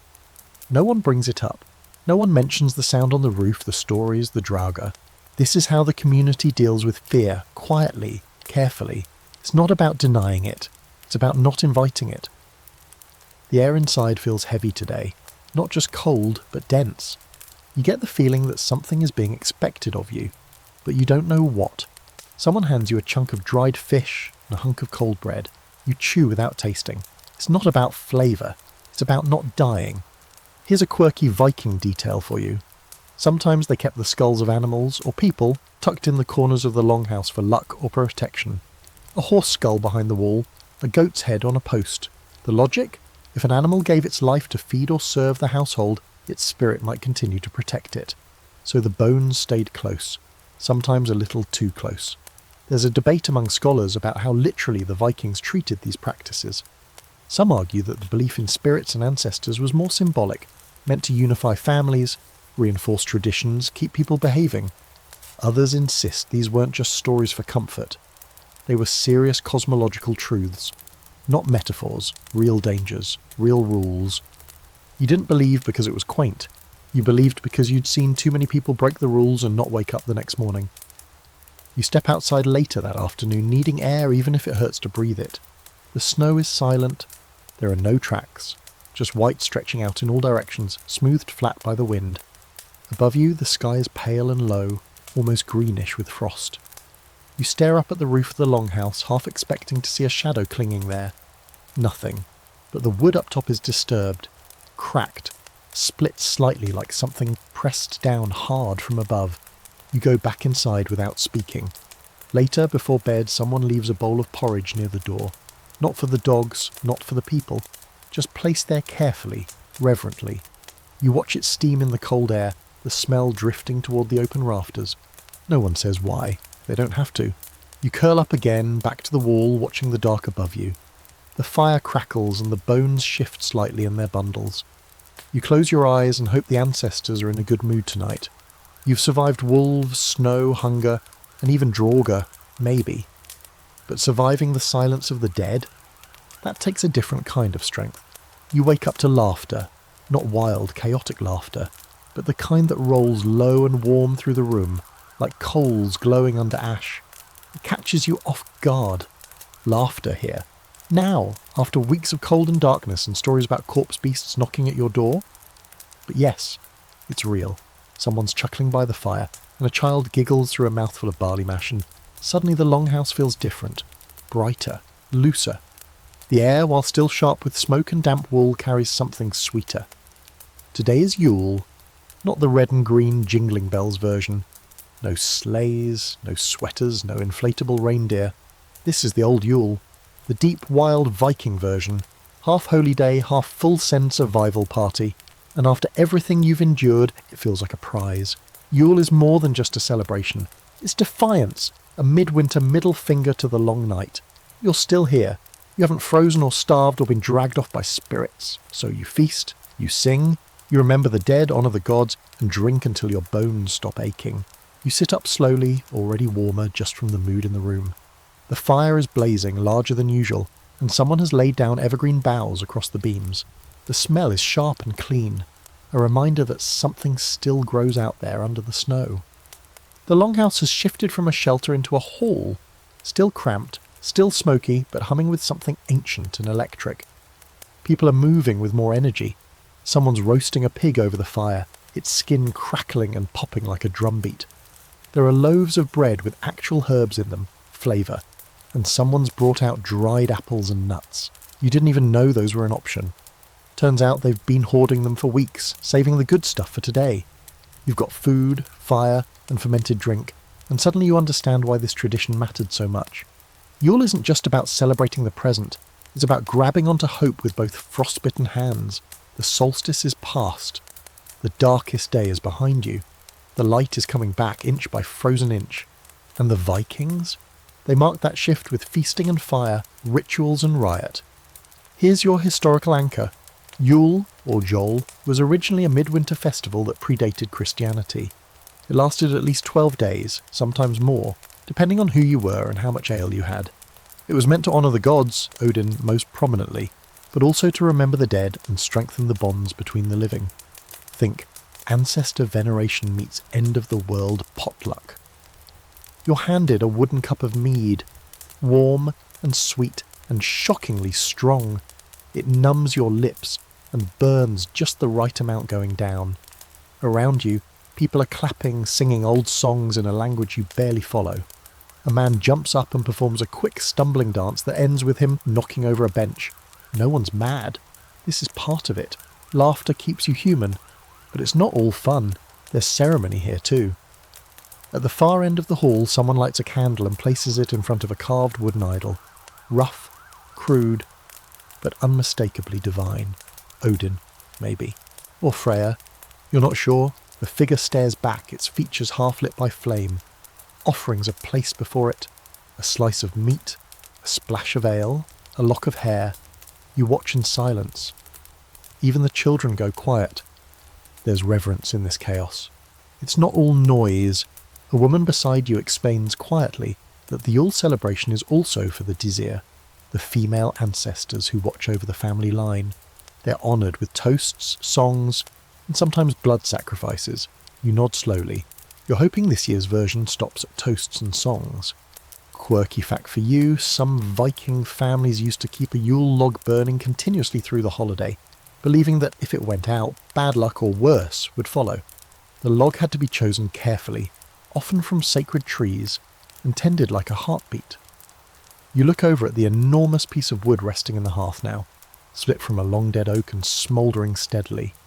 No one's letting that thing go out. And then come the ghost stories. Because of course, in true Viking fashion, Yule also happens to be the time when the dead walk most freely. It's the wild hunt season. Odin himself is said to ride the sky with a pack of ghostly hunters, sweeping over rooftops with glowing eyes and howling wolves. If you hear hooves in the night during Yule, you don't look. You don't answer the door, you don't follow. If you do, you may not come back. Scholars still debate whether the wild hunt was seen as a literal danger or more of a cautionary tale. Some say it was a metaphor for winter storms, for the chaos and danger of the season. Others think people really believe spectral riders could snatch your soul if you stepped outside at the wrong moment. Honestly, after living here for this long, you're ready to believe anything. As the night wears on, the mood shifts again, from celebratory to mystical. Someone is reciting a poem, voice low and steady, and the fire dims like it's listening. People close their eyes. The rhythm is almost hypnotic. The verses speak of death and rebirth, of winter's grip and the sun's slow return. You don't know the words, but the meaning curls into your chest like smoke. You glance around the room, faces are flushed with drink and warmth, but eyes are clear, alert. This isn't mindless celebration. It's remembering. All those who didn't survive last winter. All those buried under mounds now iced over and still. All those whose names are still spoken tonight, so they won't be forgotten. You raise your cup, copying the others, and drink deep. Yule isn't joy without cost. It's joy in spite of the cost. That's what makes it holy. As you fall asleep that night, belly full, cheeks warm, the fire steady, you feel something like peace. The kind that's earned. The kind that only comes after weeks of frost, hunger, fear and silence. You survived long enough to celebrate, and that in Viking winter is a kind of miracle. The Yule fire is still burning the next morning, crackling with stubborn pride, but the celebration has quieted into something more thoughtful. The mead haze is wearing off, and your stomach is full of regret and half-digested pork fat. Outside, the snow has drifted again, soft and deep, muting the world into near silence. The air feels changed, though, not just colder, but charged, as if the night left behind more than ashes and greasy plates, something unseen, something watching. You've heard the whispers by now about the Sid Kona, the wise women, the witches, the ones who speak with the unseen. They say that during Yule, the veil between worlds is thinnest. Spirits pass more easily. Dreams grow teeth. And some people, the ones born to it, can tug on the threads of fate with a glance or a chant or a single, well-placed bone. Today the Sid Kona is visiting. She arrives without fanfare. No wolves, no thunder, no fireballs, just a dark shape in the snow wrapped in layered cloaks, walking with a carved staff taller than she is. Her face is lined and unreadable, her eyes sharp and small beneath a fur hood. You half expect her to vanish the moment you blink, but she doesn't. She steps inside, shakes the snow from her boots, and is immediately given the best seat by the fire. No one speaks until she does. Seder, the magic of the Vikings, was never something to take lightly. It wasn't sleight of hand or party tricks. It was raw, unpredictable, and deeply feared. Practitioners were rare, often isolated, and sometimes even distrusted, especially the men. Magic in Viking society was often seen as a woman's domain. A man who practiced it risked being labelled ergi, unmanly, perverse, shameful. Odin himself, king of the gods, was said to have learned cedar from a goddess. Even he caught side-eye for it. The Sid Kona sits silently, eyes half closed. She could be sleeping, or gathering thoughts, or listening to something none of you can hear. Someone offers her a bowl of stew. She doesn't take it. Instead, she unwraps a leather pouch and begins laying things out on the floor. Bones, stones, bits of iron, a small bundle of hair tied with red thread. The room stills. Even the babies stop fussing. You watch her with the kind of cautious awe reserved for people who might be able to kill you with a song. She begins to hum, not a tune exactly, but a rhythm, like the wind mimicking words. Her fingers move in patterns over the objects. Sometimes she speaks. You can't understand the words, but you feel their shape, like smoke coiling inside your ears. Then she calls for someone. Not by name, just a gesture. And a woman steps forward, middle-aged, quiet, always watching but rarely speaking. You've barely noticed her until now. The seed coner looks at her, long and hard. Then she speaks again. This time it sounds like a question. The woman nods once, and just like that, the two of them disappear into the back corner of the longhouse, hidden by firs and shadows. No one comments. You don't ask what it's about. That's not how this works. Historical fact incoming. Cedar was often used for divination, healing, cursing and manipulating fate. A seed coner could bless a birth, curse arrival, or predict the outcome of a voyage. They used chants, galder, ritual items, sometimes even animal sacrifice. And while some Norse sources praised these women for their power, others hinted at fear, jealousy and danger. The line between respect and suspicion was razor thin. You shift closer to the fire, pretending you're just cold. Everyone else is doing the same, huddling together under the guise of comfort, while really trying to avoid being noticed. There's a tension in the air, like if anyone speaks too loudly the spell will snap and something hungry will wake up. And here comes the quirky detail. Some Seid Kona were believed to travel in spirit form during rituals. Their bodies would lie still, trance-like, while their spirits wandered out into the world, or other worlds. Some accounts describe this as soul journeying, where the practitioner could speak with the dead, see distant events, or even manipulate weather. You're not saying the Seid Kona just hexed a snowstorm for fun, but the wind outside has picked up considerably since she arrived. There's an ongoing scholarly debate about whether Cedar was real in the magical sense, or more psychological, a form of early therapy, community guidance, or placebo healing. Some think the rituals provided a kind of structured catharsis. Others point to shamanistic practices from across the ancient world and say, no, these people weren't pretending, they believed. And when enough people believe something, reality tends to bend around it. The woman returns an hour later, pale and silent. She doesn't speak, just sits down by the hearth, eyes wide and wet. The Seid Kona follows a moment after, her face blank, her pouch already packed again. She doesn't need thanks, doesn't wait for it. She simply nods at the fire, then at the door and leaves. And just like that, the room exhales. You sit in that silence for a long time, listening to the fire crackle, watching snow slide down the outer wall in slow, lazy curls. You don't know what changed today, but something did. Maybe a curse lifted, maybe a message delivered, maybe a child's sickness given a name and a path to healing, or maybe nothing. Maybe it was just a performance in a long tradition of performances meant to give people the illusion of control in a world that refuses to be controlled. But deep down you don't believe that. Something shifted, and the wind outside agrees. Later that night, someone tells a story about a Seid Kona who turned a Viking warrior into a wolf for refusing to honour his dead father. Another swears their grandmother saw a Seid Kona raise a storm so wild it tore the roof off a longhouse. Someone else just nods slowly, eyes fixed on the dancing fire. You wrap yourself in your cloak and lie back down. Magic or not, the world feels heavier, but you feel safer, like someone's guarding the threshold now, someone who doesn't need weapons to fight. You fall asleep dreaming of strange runes drawn in ash and snow, and a voice whispering secrets you'll never quite remember. Sleep doesn't last long, not because of fear this time or a cold draft sneaking in under the furs, but because someone is sharpening a blade. The sound is unmistakable, slow, rhythmic, metal on stone, and it pulls you from your dreams like a hand gripping your collar.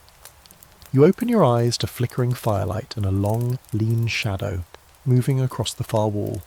One of the men, young, broad-shouldered, face half hidden beneath a scraggle of beard, is seated with his sword laid across his lap, working the edge with patient care. Not frantic, not angry, just focused. And you know what that means. They're training today, even now, even in this. Snow piled high outside, the wind howling like it's in morning, and temperatures low enough to make steel scream if left too long in the open. None of that matters. Vikings didn't stop preparing for war just because the world was frozen. In fact, winter was often the best time to train. Less farming, fewer distractions, and what better way to stay warm than swinging a weapon around like you mean it?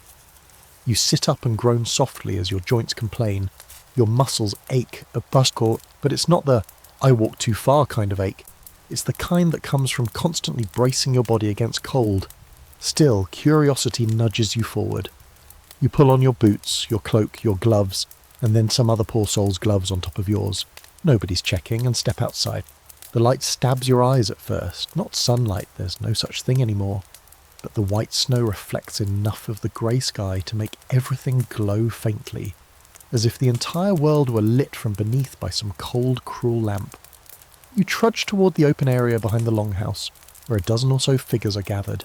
Men, women, even one older teen who looks like he's only recently stopped crying when his toes get cold. They are holding spears, axes, wooden training swords. One man is shirtless, of course. There's always one. Steam rises off his bare back like he's made of volcano and bad decisions. Today the drills begin with shield walls. Classic. You've seen this in stories, maybe in movies, but seeing it up close is different. It's not elegant, it's not so glamorous. It's loud, chaotic, messy. People slam into each other with real force, testing the grip of the ice beneath their feet. They shout, they grunt, they fall. One woman slips, drops her shield, and nearly gets trampled. No one stops. She gets up fast, shaking snow from her hair, and gets back in formation. That's the point. Winter warfare wasn't some romantic snowflake glittered ballet.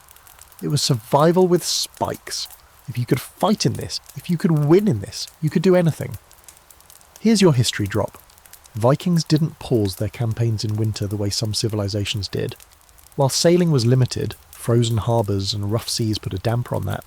Land-based raids and territorial skirmishes still happened, especially in local conflicts, where snow-covered forests could serve as ambush points, and frozen lakes made for fast, direct routes to enemy settlements. Snow was a tool, ice was strategy. Back in the training yard, or really a clearing in the snow cleared by feet and shovels, someone's showing off a pair of Langsi axes, long single-edged knives.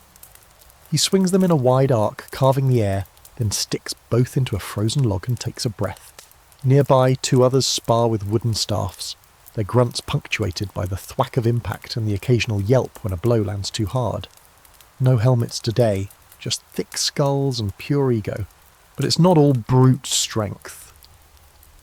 You notice one of the older warriors running drills for the youngest fighters, having them walk silently in a crouch holding their breath, balancing stones on the backs of their hands. Stealth, agility, balance, all crucial if you plan to sneak up on someone whose entire house is literally listening for threats in the dark. And now the quirky bit. Vikings were likely early users of skis in combat. Not the Olympic downhill kind, but narrow wooden skis that let them glide over snow faster than any poor foot-slogging soldier could manage. There are sagas describing ski troops, warriors trained to move silently over the snow, arrows at the ready. Some historians think this gave them a massive winter advantage, especially in surprise raids. There's still debate, of course. Some argue that ski combat was rare, more the stuff of heroic exaggeration than daily warfare. Others point to archaeological finds of ski fragments and stylized carvings that suggest winter mobility was no joke.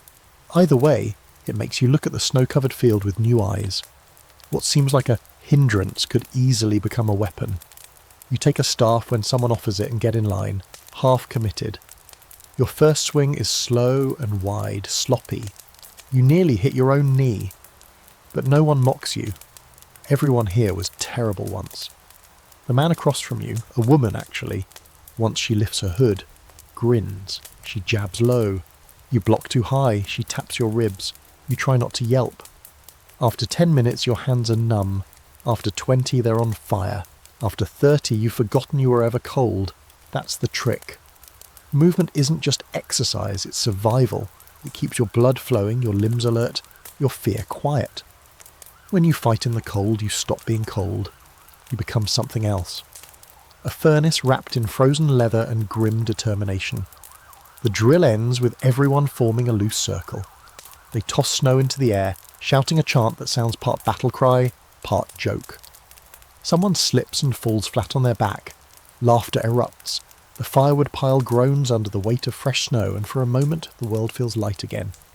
You walk back to the longhouse, sore but energized, carrying the staff like it belongs to you now. Your breath fogs in front of you, and for once, You're not trying to outrun the cold. You've met it head on, wrestled with it, maybe even earned its respect. Inside, the fire feels warmer than usual, not because it's burning hotter, but because you are. And when the next storm comes, and it will, you'll be ready. You wake to a sound you haven't heard in weeks, laughter. Small, shrill, unstoppable. Not from the warriors or the elders or the overworked woman who never stop spinning wool. This time it's coming from the smallest creatures in the longhouse, the children, not just one either.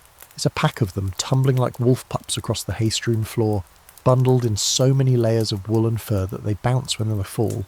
Someone throws a crust of stale bread, and two of them scramble for it like it's a rare jewel. It is, in its own way. You sit up slowly, watching them with equal parts amusement and disbelief. How are they not frozen solid? How are they even awake? But of course, this is their world. Born into winter, raised under dark skies and surrounded by smoke and steam and stories, they don't know anything else. While you've been surviving, they've been living. Loudly, violently, joyfully. Childhood in the Viking age wasn't all sword practice and tiny-horned helmets, though you do spot one kid with a makeshift helm made from a bent cooking pot. It's adorable and terrifying. But really, it was a constant tug-of-war between play and work. And in the deep winter, when there were fewer chores to do and not much space to run, imagination exploded like frost on glass. Two boys are locked in a fierce duel, using carved sticks as swords, complete with sound effects that are way too enthusiastic. A girl sits in the corner weaving something with surprising precision, tiny fingers flying, probably having spun more wool in her 9 years than you will in your entire life. Another child barely out of toddlerhood is dragging a chicken around by the foot. The chicken seems mildly resigned. Viking kids didn't get much in the way of luxury. Toys were carved from bone or wood, simple things, horses, ships, figurines, sometimes whistles or spinning tops. Nothing fancy, but everything mattered. A carved figure could become a warrior, a god, a dragon. A bone could be a rattle or a game piece or a blunt projectile when negotiations between siblings failed. One of the girls tosses a handful of snow into a boy's hood while he's not looking. He turns, indignant, and launches a counterattack. Snow mixed with bits of hay. There's screaming. There's running. There's someone tripping over a sleeping dog. No one intervenes. The adults barely glance up. This is the noise of life continuing. Let them scream. Historically, Viking children had to grow up fast. Infant mortality was high. About half of all children didn't survive past age 5. That meant those who did live were tough.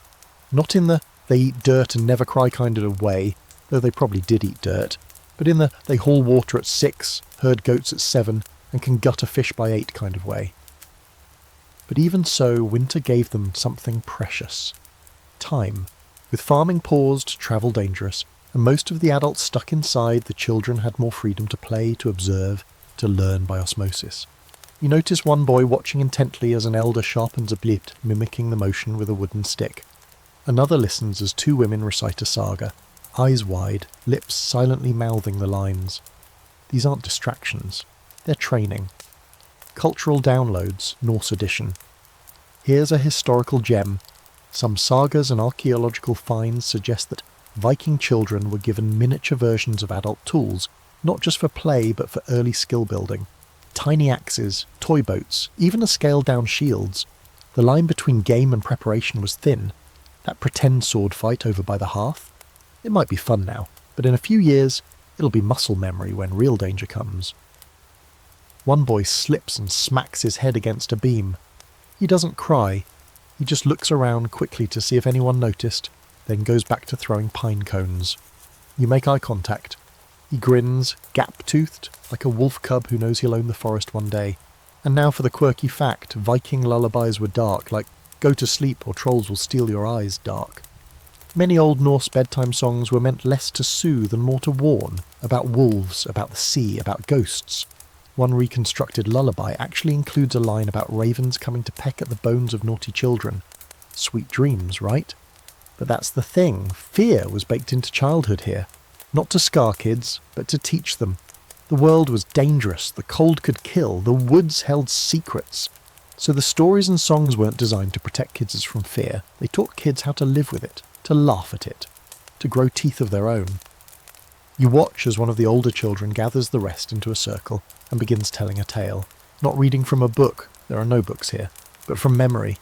His voice rises and falls in perfect imitation of the skald. The story's a familiar one, something about a hero tricking a frost giant and stealing back the sun. You lean in unconsciously, everyone does. Even the baby dragging the chicken stops and listens. There is some debate among scholars about just how much agency Viking children had. Some argue they were expected to be miniature adults as early as possible. Others think their play was encouraged, even cherished, as long as it didn't interfere with work or survival. But from what you've seen, it's not either or. These kids play hard, but they also learn through it. Every game, every story, every chore is building someone who can swing an axe by 12 and run a household by 15. The snow outside keeps falling. The world is still locked in ice. But inside the longhouse, you see the future running barefoot across the floor, chasing a goat with a stick, giggling at ghosts, and reciting stories like they were born knowing them. You smile to yourself, rubbing the soreness from your hands, and settle back against the wall. Let the children be loud today. The winter is still long, but now you know it's not lifeless. It's just making room for the next generation of survivors. You start to notice it more now. The silence. Not just the peaceful, no one's yelling kind of silence. This is deeper, older. It's the kind of silence that feels like it's listening to you. And after weeks of smoke, laughter, children fighting over goat bones, and the general din of people living shoulder to shoulder in one big wooden loaf of a house, the quiet is suddenly sharp. It starts in the early hours. The fire's low, the room's still, and for a few minutes you hear nothing. No shifting bodies, no coughs, no crackling of wood, just the sound of the wind pushing itself around outside trying to find a way in, and then you realise that is the sound. The wind, creaking wood, the occasional thump of snow sliding off the roof. It becomes your soundtrack, a kind of cold, slow music you didn't sign up for. And it's not just the longhouse. When you step outside, you hear it even more. Snow deadens everything. It swallows footsteps, hides the rustling of animals, and mutes the crash of branches bending under ice. You find yourself holding your breath more often, walking slower, listening harder. Out here, silence isn't peaceful. It's suspense, like the world has paused and is waiting to see what you'll do next. There's a forest nearby, thick with pine and birch, and one morning you're sent to collect kindling along its edge. You go alone, bundled and begrudging, boots crunching over the hard-packed trail. But when you reach the trees, something shifts. The air feels heavier. The sound of your own footsteps grows louder. And then, when you stop moving, the silence hits full force, so complete it feels unnatural. You look around, half expecting to see someone watching.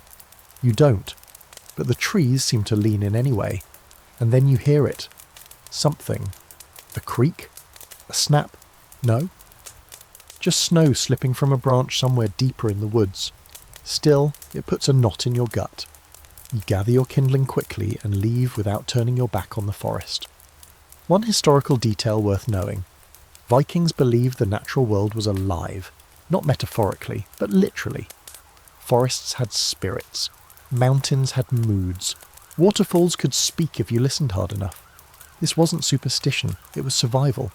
If a part of the land felt wrong, you didn't argue. You left, or you left an offering and begged it not to notice you. The silence in the woods wasn't emptiness. It was presence. That idea has stuck even with modern scholars. Some argue that Viking spirituality wasn't just about gods and afterlives, but about this intimate relationship with their surroundings. The land wasn't a backdrop. It was a character, a dangerous one. Others say we romanticize it too much, that people were mostly practical, and stories about spirits were just old-school ways to explain landslides, wolf attacks, or why Bjorn fell into a frozen lake without warning. But either way, the belief shaped behaviour. And you, right now, are walking faster because of it. Back at the longhouse, you notice how the silence carries inside too. Some days, especially during snowstorms, people grow quieter. The wind roars against the outer walls, but inside voices drop. Conversations turn to murmurs. You get the sense that no one wants to be too loud. Not because they're scared, though maybe they are, but because the silence is a kind of guest now. Unwelcome, but respected. You take a seat near the fire and close your eyes. You try to block everything out. And then you realise There's sound in the silence. Not dramatic, nothing obvious, just the groaning of wood, the tick of embers collapsing, the slow sigh of someone sleeping. It's almost a lullaby. A reminder that the house is alive in its own way, breathing and stretching and creaking as it holds everyone together. Quirky fact incoming. Vikings believed houses could have spirits, called husvetir. These weren't ghosts or gods, but protectors of the home. If treated well, they kept fires from going out and doors from freezing shut. If neglected, they might cause illness, ruin food, or make sure your bootlaces snapped just as you stepped into snow up to your neck. You respected your house because it watched you. At night, the silence deepens. Not metaphorically, literally. With no sunlight, no chirping insects, no machines, and no nightlife beyond snoring, the darkness becomes a weight. You lie under the furs and try not to breathe too loud. Even the fire seems to dim its own noise, and in that stillness, your mind starts to drift. You remember sounds from your past, running water, bird calls, city traffic, buzzing lights, and you realise just how many of those noises were a kind of background safety net. Out here, you get nothing, and that nothing is unsettling. You ask someone the next morning if they ever get used to the silence. The man stares at you, shrugs, and says, "No, but it's better than screaming." You don't ask him to explain. Some of the children make noise just for the sake of it, banging sticks together, singing nonsense songs, throwing things and howling with glee. The adults rarely stop them. Maybe they recognise that instinct. Fight the silence before it gets under your skin. There's another scholarly debate about just how much sound shaped Viking daily life. Some suggest that in a world without engines or electricity, people's senses were sharper. They noticed small sounds, changes in animal behaviour, the pitch of wind, the way snow crunched under different kinds of boots. Others argue that people simply adjusted, tuning out the world to focus on survival. Either way, there's no denying it. When the world is this quiet, every creak, every breath, every shift in the air matters. That night, as the wind dies down and the snow hangs silent in the air like held breath, you lie awake longer than usual. You're not cold, not hungry, not afraid, just still. And in that stillness something in you clicks. A weird, quiet understanding. The silence isn't empty. It's full of everything that used to be here, and everything still trying to be. You exhale slowly. The fire crackles once, softly, and the house creaks in response, like it heard you. It starts as a joke. One of the boys grabs a bucket of boiling water, runs outside, and hurls it into the frigid air. And just like that, poof, instant snow. The water turns to a cloud of white mist and ice crystals before it even hits the ground. Everyone cheers, partly because it's cool, partly because you've all been bored for days, and partly because any excuse to be outside doing something that doesn't involve hauling firewood or scraping ice off the door is a win. You stand by the doorway, watching the boy's face glow with pride. It's not just about the trick, though it is objectively awesome. It's that little moment where you turn the cold into something fun, something you control, all, and in Viking winter that's a rare feeling. The others catch on fast. Soon there's a line forming, each person boiling water over the hearth, carefully not spilling any, then running out with it cradled in both hands like a holy relic. Then comes the toss, the hiss, the explosion of tiny crystals that sparkle in the air and vanish before they hit the snow. It becomes an unspoken contest. Who can make the biggest mist cloud? Who throws it best? Who can run the farthest in the least clothing and still get the water airborne before it freezes solid? Someone, predictably, gets overconfident and ends up with lukewarm slush all over their boots. They laugh, everyone does. And for the first time in days, you're not just surviving, you're playing. It gets you thinking. The Vikings must have had their own ways of pushing back against the cold with mischief.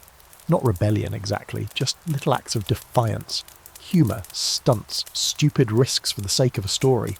Because let's be honest, when the sun disappears for months and you live in a wooden box full of snoring relatives and goat stench, throwing hot water into the sky just to see it vanish feels like therapy. And here comes your historical fact of the day. The Vikings weren't strangers to spectacle. Sure, they're famous for their raids and their ships and their fire-forged faces, but they also had games.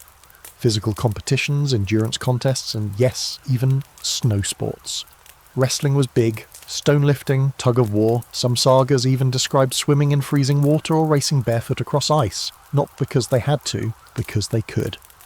You imagine a group of young Vikings daring each other to stand in a frozen stream until someone taps out, racing across a frozen lake wearing nothing but their underwear and bad decisions. Did they have boiling water tricks? Who knows? But given the way they seem to treat frostbite like a casual inconvenience, you wouldn't be surprised. There's even a quirky fact hiding in out an old saga. A character brags about being able to piss a hole in the snow deep enough to bury an axe. It's not clear if this was supposed to impress someone or if it was just ancient locker room talk, but the message is clear, cold or not, they owned it. You run your own water toss later that morning, half expecting to trip on the ice and die in the most avoidable way possible. But instead, you watch the steam burst upward like some ethereal spirit. For half a second it hangs in the air, then vanishes. White, weightless, gone. The group cheers. You bow like an idiot. And then someone points out that the air is really dry, too dry. They say the snow isn't good snow. It's the kind that squeaks underfoot, powdery, brittle, refusing to clump, bad for sledding, worse for building anything. You hadn't noticed before, but they're right. It squeaks like old leather under your boots. Here's where things get unexpectedly interesting. Cold weather science. You wouldn't think the Vikings were much into meteorology, but they were experts at reading the environment. They could tell how long a freeze would last based on the shape of hoarfrost, or predict snow squalls by watching how smoke rose from the fire. No thermometers, no forecasts, just centuries of paying very close attention. Some scholars think the Vikings used weather reading skills in travel planning. Before setting out on a journey, they'd examine cloud movement, snow patterns, and even animal behaviour to guess whether they'd get stuck in a storm. It wasn't always accurate. There are plenty of tales about ships getting iced in unexpectedly, but it worked often enough to become tradition. You try it yourself, stepping back from the boiling water Olympics to squint at the sky. It's pale, hazy, and seems to glow faintly at the edges like a candle behind frosted glass. A man beside you mutters, "There'll be ice fog tonight." You nod, pretending you know what that means. He grins and adds, "Sleep with your boots under the blanket, or you'll spend the morning cursing." By midday, your face aches from smiling too much, your fingers are stiff, and your legs feel like you ran a marathon in a snowstorm while being heckled by ghosts. You head back inside with the others, trailing slush and laughter behind you. The longhouse smells like stew again, this time with something that almost resembles garlic, and the fire is roaring, casting orange flickers across every smoke-darkened surface.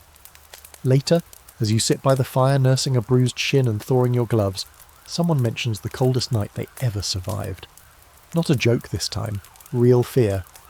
They talk about a wind so strong it stripped bark off trees, and a storm that buried 2 houses in snow so deep it took days to dig them out. No one interrupts. This story isn't for applause, it's a reminder. You glance at your boots drying by the hearth. A thin sheen of ice clings to the edges. The warmth here is precious, yes, but temporary. And yet today you didn't just endure the cold, you laughed in its face, you turned it into a game. And maybe that's the secret. Not brute strength, not endless layers of wool and leather and fat, but play, curiosity, that strange rebellious joy that dares to say, yes, it's freezing, but I'm still going to toss boiling water into the sky just to watch it fly. You fall asleep grinning, your cheeks still tingling from the wind, and your dreams full of steam, snow, and the sound of your own laughter echoing into the frost. You don't think much of it at first, just a sound soft, rhythmic, distant, a kind of scraping like leather on wood, muffled beneath the snowpack. You're standing outside the longhouse, tugging at the latch on the barn door, cursing at the ice, jamming it shut again when the noise reaches you. Not the wind, not a wolf, something else, something man-made. You pause, hand frozen mid-motion, and then you hear it again.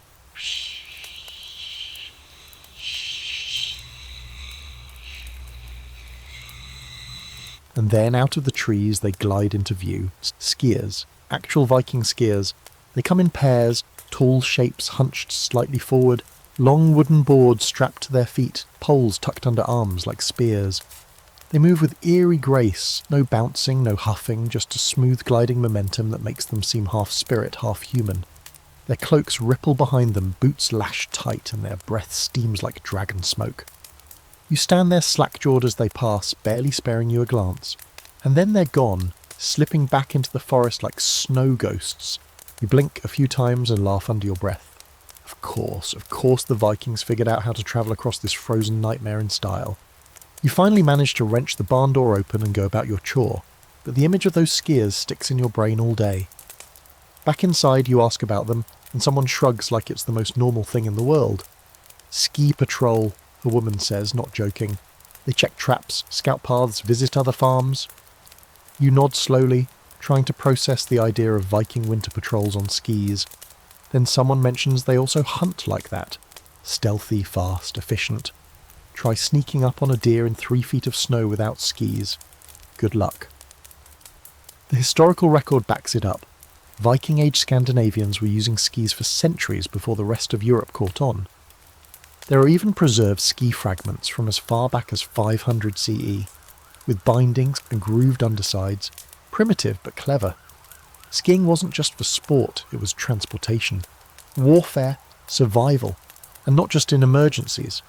Some Vikings trained with skis the way others trained with swords, especially in mountainous regions where snow didn't politely melt after a few days. People learned to use skis like extensions of their own legs. The Norse word skid literally means split piece of wood, but in practice it meant power. You step outside later that day with your usual boots and your usual regrets, slipping on ice, stomping through drifts, and muttering curses you hope the ancestors won't hold against you.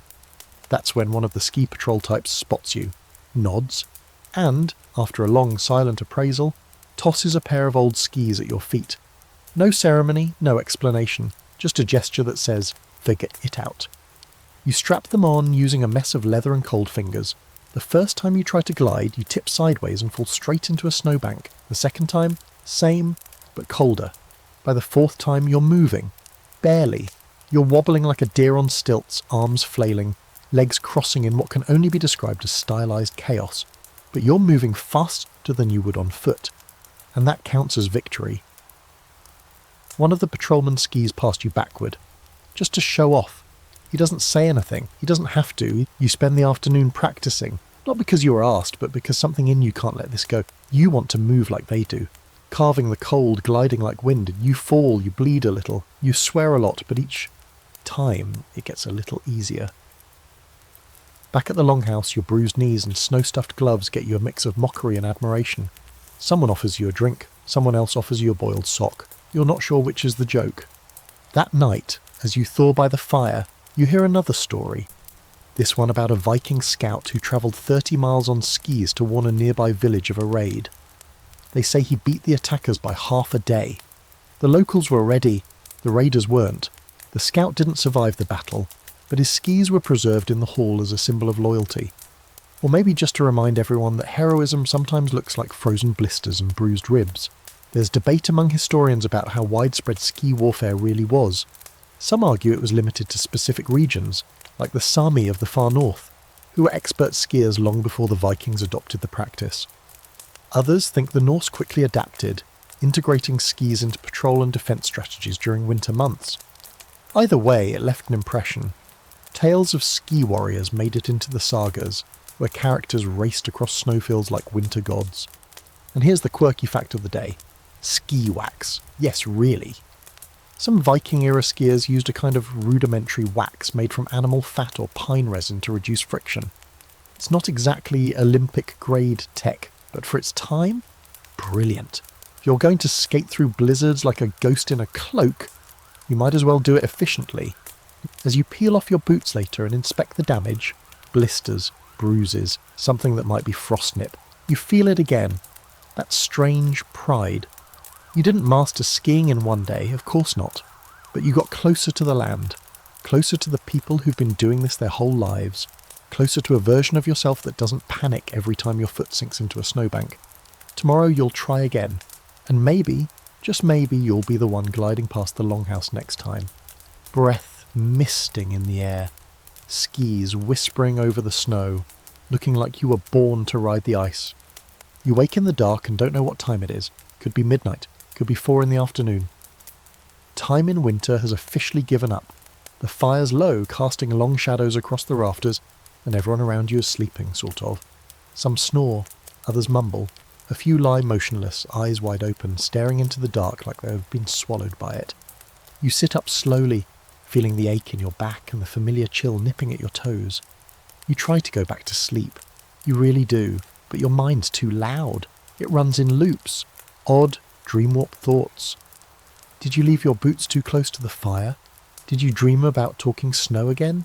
Is someone whispering, or is that just the wind? You pull your blanket tighter and close your eyes. That's when the real problem hits. You're not tired, not in the way you should be. This is how it happens. First, the sun disappears for days, then weeks. You tell yourself you'll just sleep more. Maybe hibernate a little.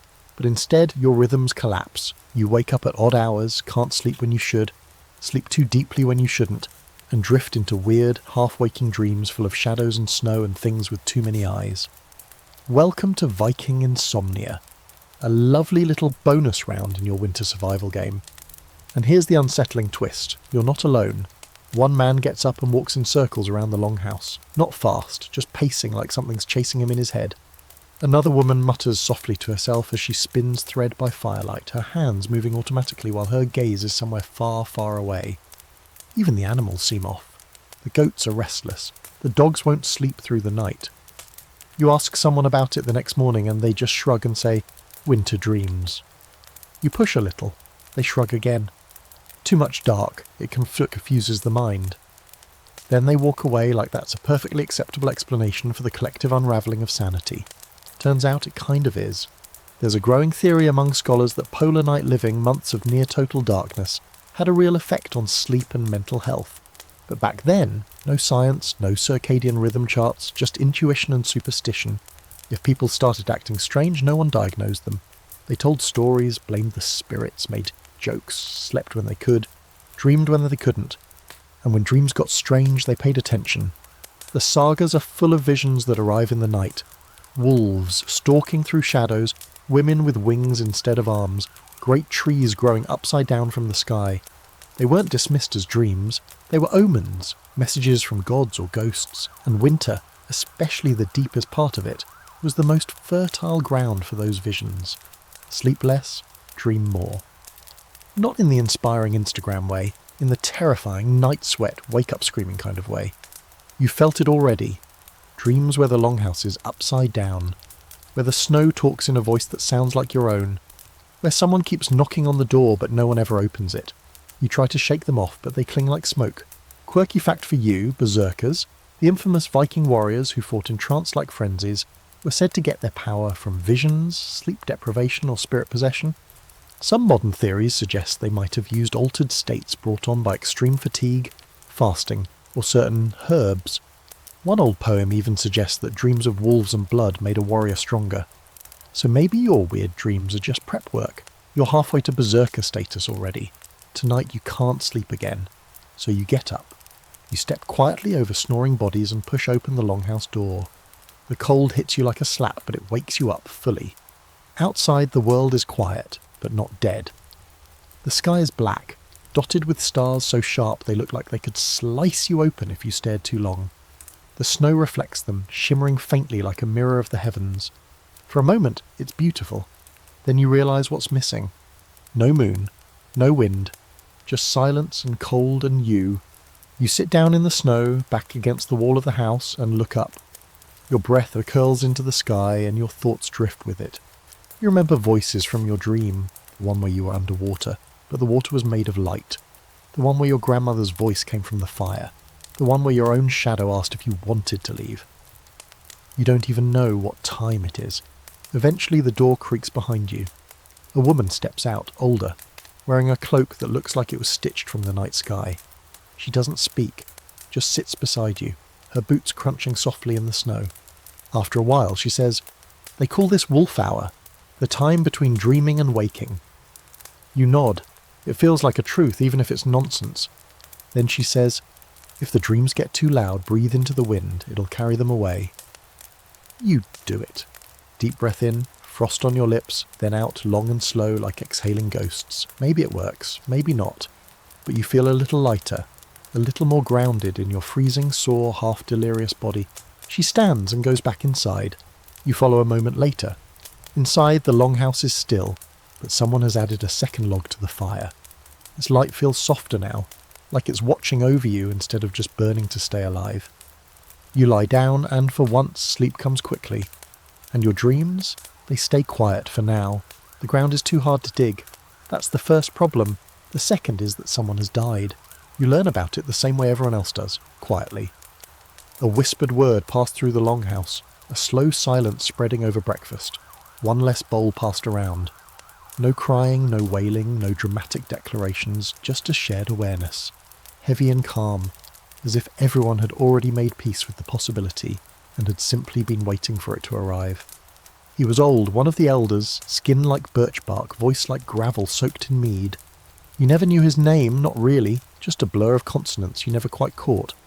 But he had always been there, sitting near the fire, muttering about weather patterns and how wolves used to be more polite. And now he's not. You look toward his usual spot, empty. Just his fur blanket folded in half, his boots placed beside it. His walking stick rests against the wall, like it's waiting for him to come back and grab it.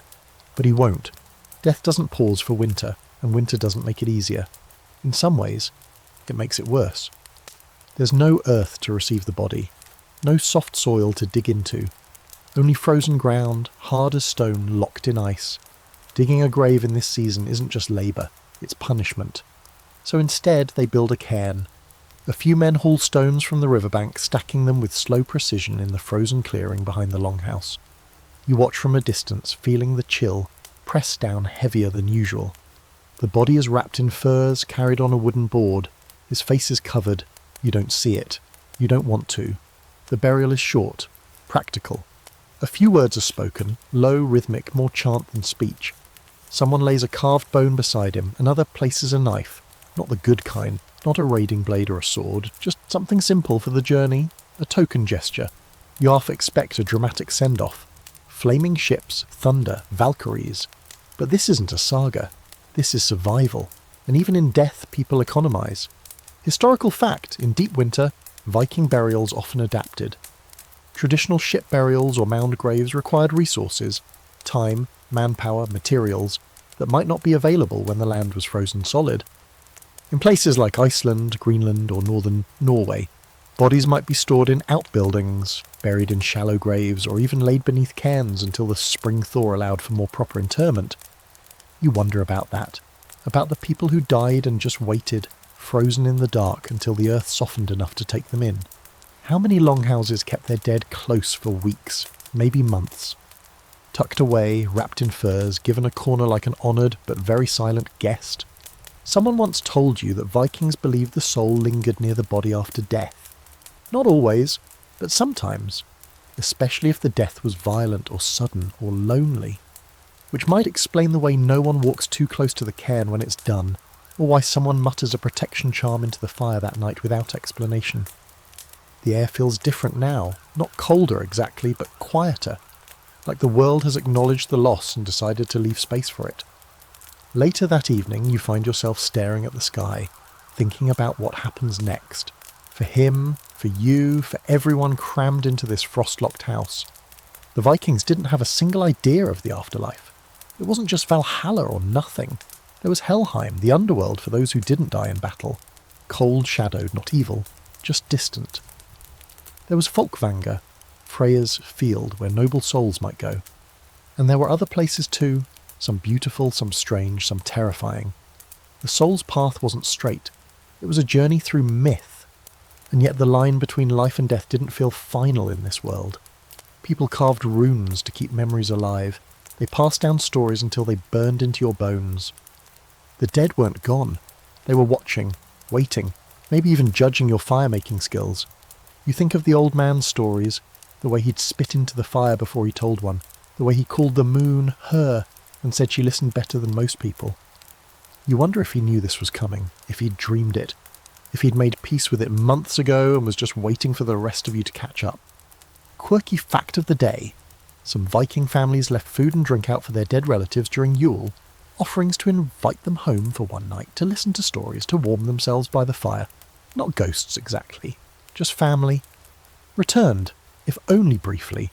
Some even claimed to hear footsteps in the rafters, or see impressions in the snow outside that weren't there the day before.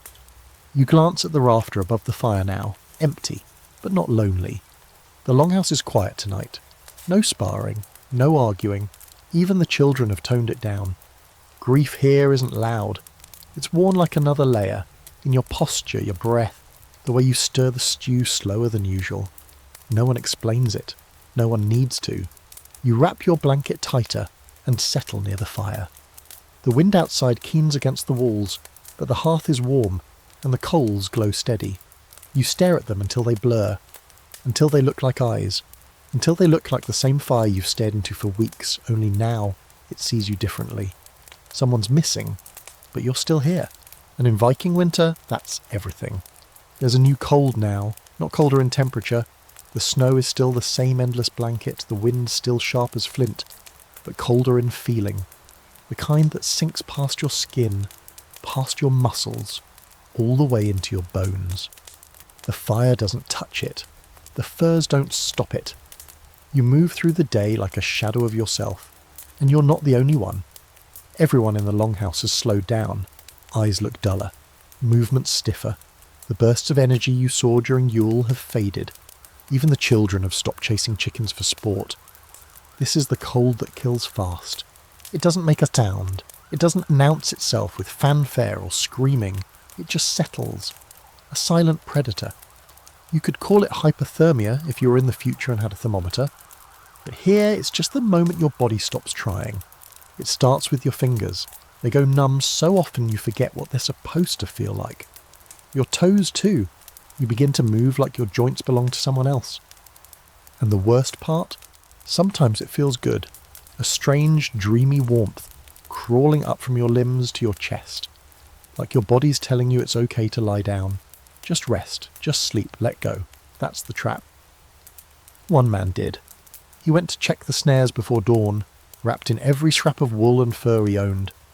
The snow was ankle deep, the wind light, and he never came back. By noon, someone found him under a pine tree, sitting with his back against the trunk like he'd just paused to catch his breath. His eyes were open, his mouth slightly parted, and his gloves were still on. That's how fast it happens. The body came back stiff. They didn't even try to warm it. What would be the point? Instead, they laid him beside the longhouse while someone cleared snow from a burial spot. This time the ground was too hard even for stones, so they built a pyre, slowly, grimly, stacking what dry wood they had. The flames took a long time to catch, and everyone watched. No prayers, just firelight in winter gloom, smoke rising into a sky that refused to change. There's a historical truth to it. The Vikings understood cold in a way most cultures didn't have to. They respected it, feared it, made it part of their mythos. Frost giants were some of the first beings in their cosmology, born from the ice at the edge of creation. Cold wasn't just weather. It was ancient. It was hostile. It had names. And when it took someone, you didn't fight it. You honoured it. You acknowledged it won. Later that night, someone tells a story by the fire about a man who tried to outrun the cold by running into it. He believed that if he ran hard enough, far enough, he could escape winter altogether. Instead, the snow turned to glass beneath him, and he shattered on the way down. A cautionary tale, sure, but also strangely a kind of joke. The kind you tell when there's nothing else to do but laugh at the thing that might kill you next. And here's a quirky little detail you wish wasn't real. Sometimes, in extreme cold, people undress. Their brains, starved of heat, start to believe they're burning. They strip off their furs, walk barefoot into snowbanks, lie down like they're sunbathing. The longhouse has a word for it you can't quite pronounce. Something half curse, half whisper, but the meaning's clear. If someone goes outside smiling in their underwear, you don't follow them. Instead, you wait. You hope. Or you mark the time until the snow stops falling and someone can go out and gather what's left.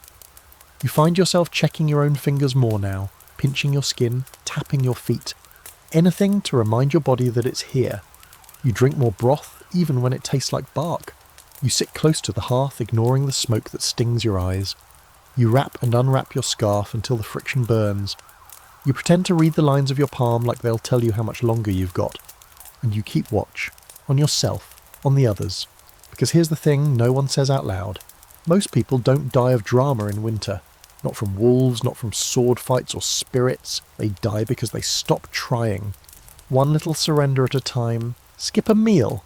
Don't tie your boots. Forget to check the water bucket for ice. Step outside for a minute too long. Let the fire burn too low. Don't notice the man next to you has stopped shivering. That's all it takes. There's debate among scholars about how many people truly fell to the cold each year in Viking settlements. Records are scarce. The dead didn't leave reports, but bones tell stories, and some mass graves show signs of sudden seasonal mortality. Too many bodies, buried too fast, all from the same village, the same month. Some think it was disease, others whisper famine, but those who have lived it, they know that cold alone can do the job. Tonight, you notice one of the children is too quiet. A little girl who usually sings songs about trolls is just sitting by the wall, staring at her hands. Her nose is red, her lips pale. You crouch beside her and pull her into your arms without a word. She doesn't resist. You tuck her under your blanket near the fire and start humming a tune you don't remember learning. She falls asleep with her head on your chest. You stay awake all night. In the morning she's fine. The sun doesn't rise, but the longhouse still stirs. Someone checks the fire. Someone stirs the pot. Life continues. The cold is still there, outside, inside, waiting. But so are you, and you haven't stopped trying. You've been in this longhouse long enough to know that privacy is a myth. Every breath, every twitch, every ill-timed stomach grumble is someone else's business. You sleep nose to nose with cousins you've never properly met, wake up tangled in goat blankets and stray feet, and bathe, if you can call it that, next to the person whose job it is to make cheese. And yet somehow, despite the crushing closeness of it all, things still manage to happen quietly.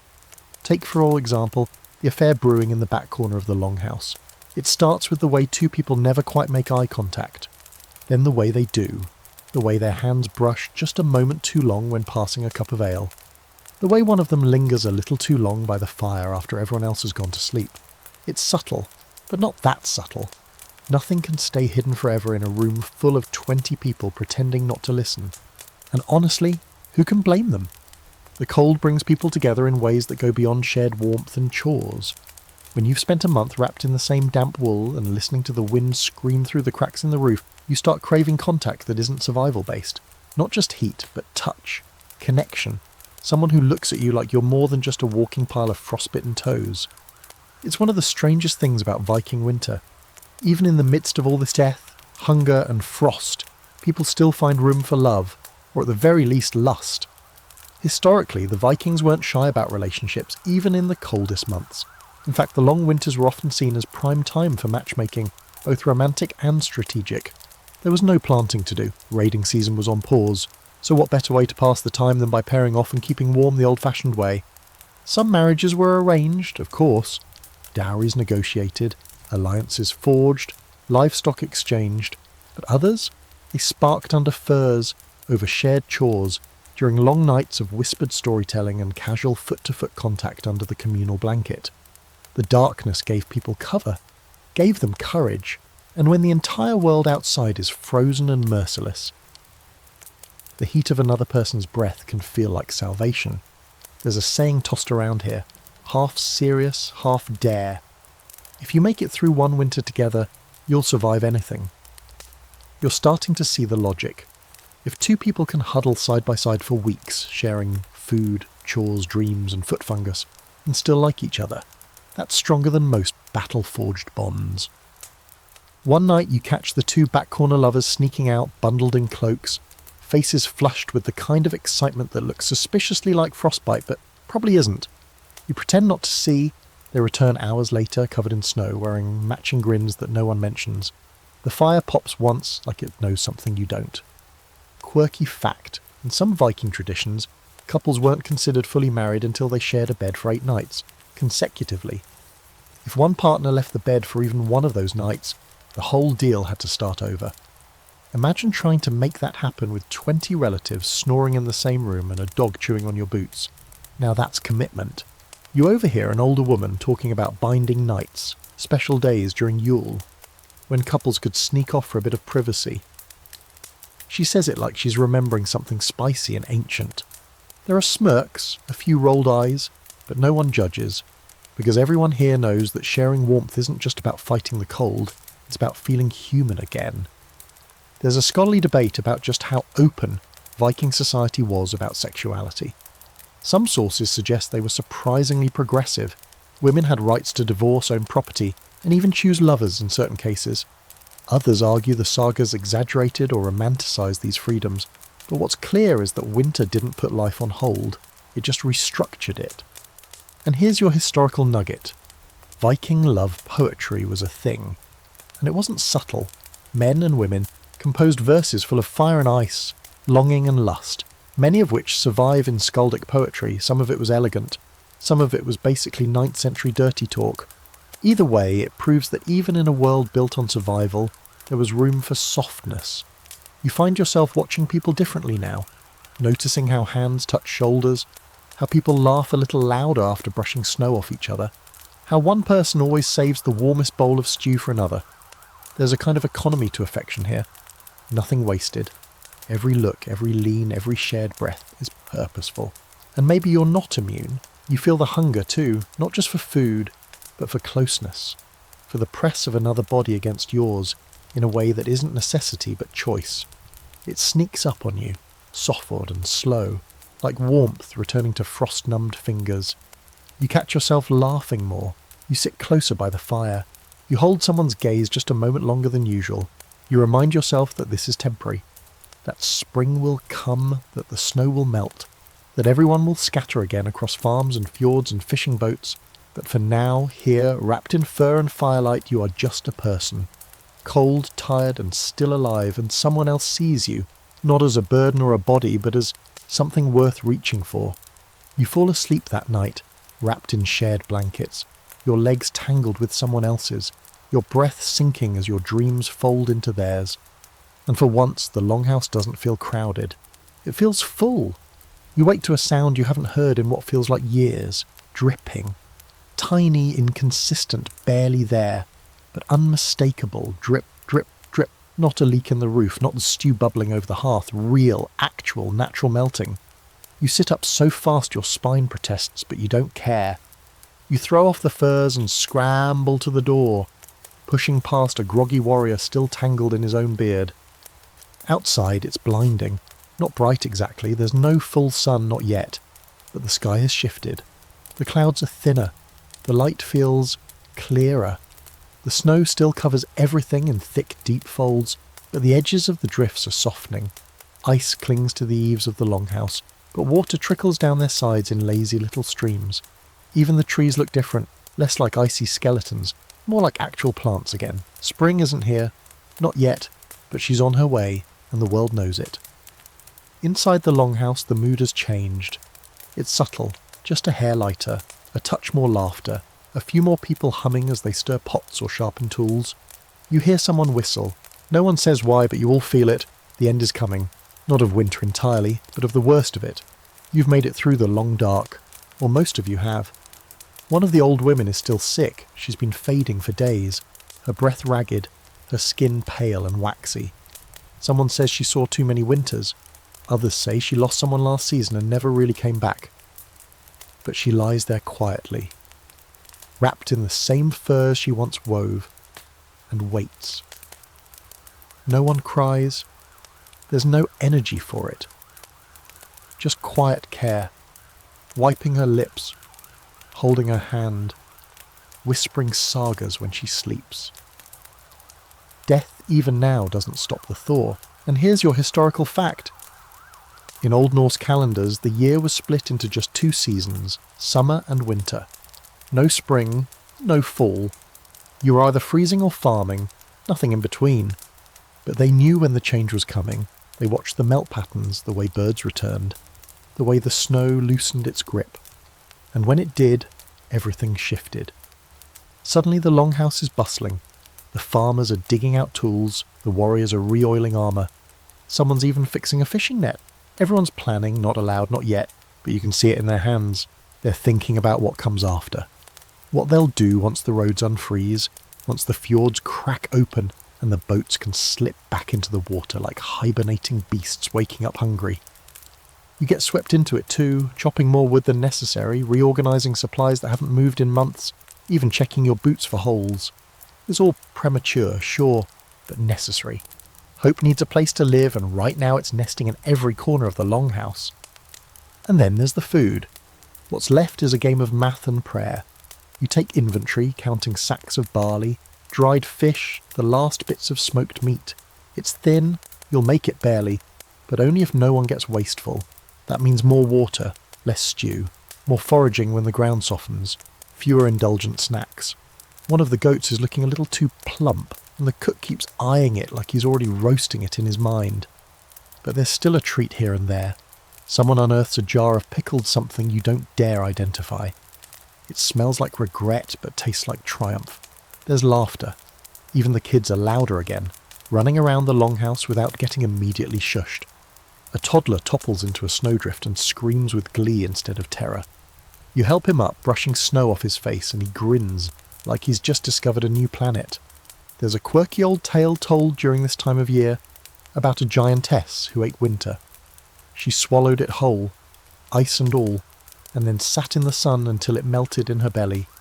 Then she sneezed, and spring came out her nose. No one tells you that story directly, but you hear it in pieces, bits of the rhyme floating through the air as children chant it under their breath. You'd laugh if the image weren't so weirdly comforting. You glance around the longhouse and see people emerging from hibernation. Not literally, they've been walking and working this whole time, but emotionally. A young man starts carving something intricate into a beam above the hearth. A twisting tree, its roots reaching down, its branches climbing up. Another woman starts singing again, a low tune about a fisherman lost at sea who married a selkie. Even the goats seem less irritated with existence. But with thaw comes mess. The snow begins to collapse underfoot. Ice turns to slush, turning every path into a trap of wet socks and twisted ankles. Water leaks in through the roof in a dozen places. Someone falls through the top layer of snow and lands knee-deep in mud. The cursing that follows is legendary. Scholars still debate whether Norse settlements truly welcomed the thaw or merely tolerated it. Spring brought flooding, rot, and unstable weather. Houses that stood firm all winter sometimes collapsed under wet snow. Stored food spoiled, animals sickened. But it also brought freedom, possibility. You could leave, hunt, breathe. You step outside again, this time without dread, and look toward the horizon. No green yet, no blossoms, but the ice on the fjord has cracks in it. Tiny spiderweb fractures that sparkle in the light. You know what that means. Soon someone will test it. Soon someone will sail again. And you don't know. You're not a raider, not a farmer, not a scald, just someone who arrived, endured, and now stands blinking in the watery light, wondering what to do with survival. Inside, someone calls your name, dinner. You turn back, brushing snow off your sleeves, and step through the doorway into the longhouse that no longer smells like smoke and despair, but something better, something closer to living again. The melt has begun, and so have you. The ice breaks with a sound you feel in your chest, not a crack, not a pop, something deeper, like the earth itself is stretching after a long sleep. You pause mid-step, eyes scanning the frozen fjord in the distance. There it is again, a low, groaning moan that rolls through the air, and then a chorus of sharp staccato snaps. The ice is splitting, not all at once, but in long, crooked veins that streak across the surface like lightning frozen in mid-flash. You've never seen anything move so slowly and still feel so dangerous. Everyone gathers outside, standing along the ridge that overlooks the water. No one says a word. The whole longhouse, side by side in cloaks and scarves, staring down at the fjord as it begins to fracture. Somewhere below the surface, water churns, dark and restless. A bird circles overhead, your first in weeks, and calls out with a single echoing cry. Even nature seems to be waking up. And that's when it hits you. You survived. Not just a night, not just a blizzard, the whole winter. Sure, you're still half frostbitten, sleep-deprived, mildly malnourished, and emotionally bruised, but you're alive. The longhouse still stands, most of its people are still breathing, and for the first time in what feels like lifetimes, the future isn't a vague idea shrouded in snowdrifts. It's real, tangible, loud as cracking ice and bright as thin spring light spilling through gaps in the clouds. Inside, the rush to transition begins. Cloaks are aired out, boots are repaired again, the sled dogs are shaved. Someone tries to patch a fishing net that's more whole than thread. There's movement in every direction, a chaos that feels almost giddy. Plans are forming, quickly, desperately, the way steam rushes off a boiling pot. Because now there's so much to do. First, the repairs. The roof's sagging in two places. One of the outer walls has a section bowed from snow weight. The barn door, cracked weeks ago, finally gives out and falls straight into a puddle with a sad little splat. Tools that have been sitting idle for months are now in constant motion. Hammers tapping, ropes tightening, wooden slats being fitted like puzzle pieces you almost forgot how to solve. Then come the animals. They're as relieved as you are, if not more. The goats practically dance across the muddy yard, slipping and headbutting everything in reach. The chickens are confused, loud, and deeply suspicious of the sunlight. Even the dog, who spent most of winter under a bench refusing to make eye contact with reality, now trots around proudly with a bone the size of a toddler. And then there's the human toll. Now that the worst has passed, people begin to look around and really see each other again. You notice the limp someone's been hiding, the hollowed cheeks on a man who barely ate through January, the lines on a woman's face that weren't there before the snow first fell. Survival costs something, and spring doesn't erase the tab. It just lets you look at the receipt. But there's joy too, actual joy. Someone pulls out a bone flute and starts playing a tune so cheerful it feels like blasphemy. Two women dance, spinning in the mud, laughing so hard they fall over. Someone brings out a tiny stash of honeyed mead saved from last summer, and suddenly there's a party. Not a feast, not yet, but a celebration. You drink, you laugh, you clap along, even the elders smile. And here's your historical fact for the day. Viking settlements often held blot, seasonal festivals that mark the turning of the year. Spring was sacred. Offerings were made to the gods to ensure a fertile planting season and safe sea journeys. Animals were sacrificed. Songs were sung. Mead was drunk in quantities that would make your modern liver file a complaint. You don't see any sacrifices today, unless you count the goat someone finally stopped eyeing and started roasting. But the spirit is there. Gratitude, relief, the feeling that you stared down the darkest nights of the year and made it to the other side. There's a quirky tradition too. In some regions, spring rituals involved symbolic sweeping out of winter spirits. People beat the walls of the house with birch branches or shouted chants to drive away lingering cold. One woman here takes it seriously. She runs around the longhouse smacking every wooden surface while chanting a rhyme about chasing frost trolls back into their holes. No one stops her. She's earned it. And here's the debate scholars still chew on. How much of this seasonal shift was practical, and how much was deeply spiritual?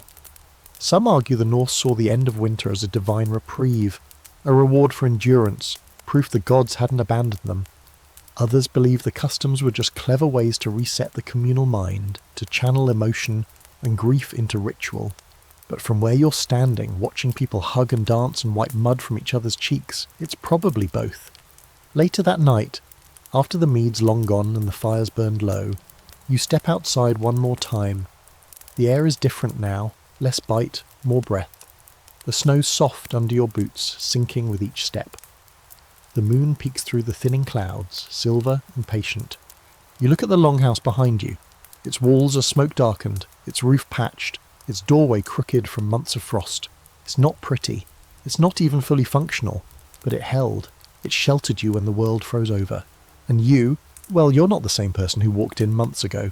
You felt your blood slow in your veins. You've seen friends freeze, goats fight for bread, and children lullabied with ghost songs.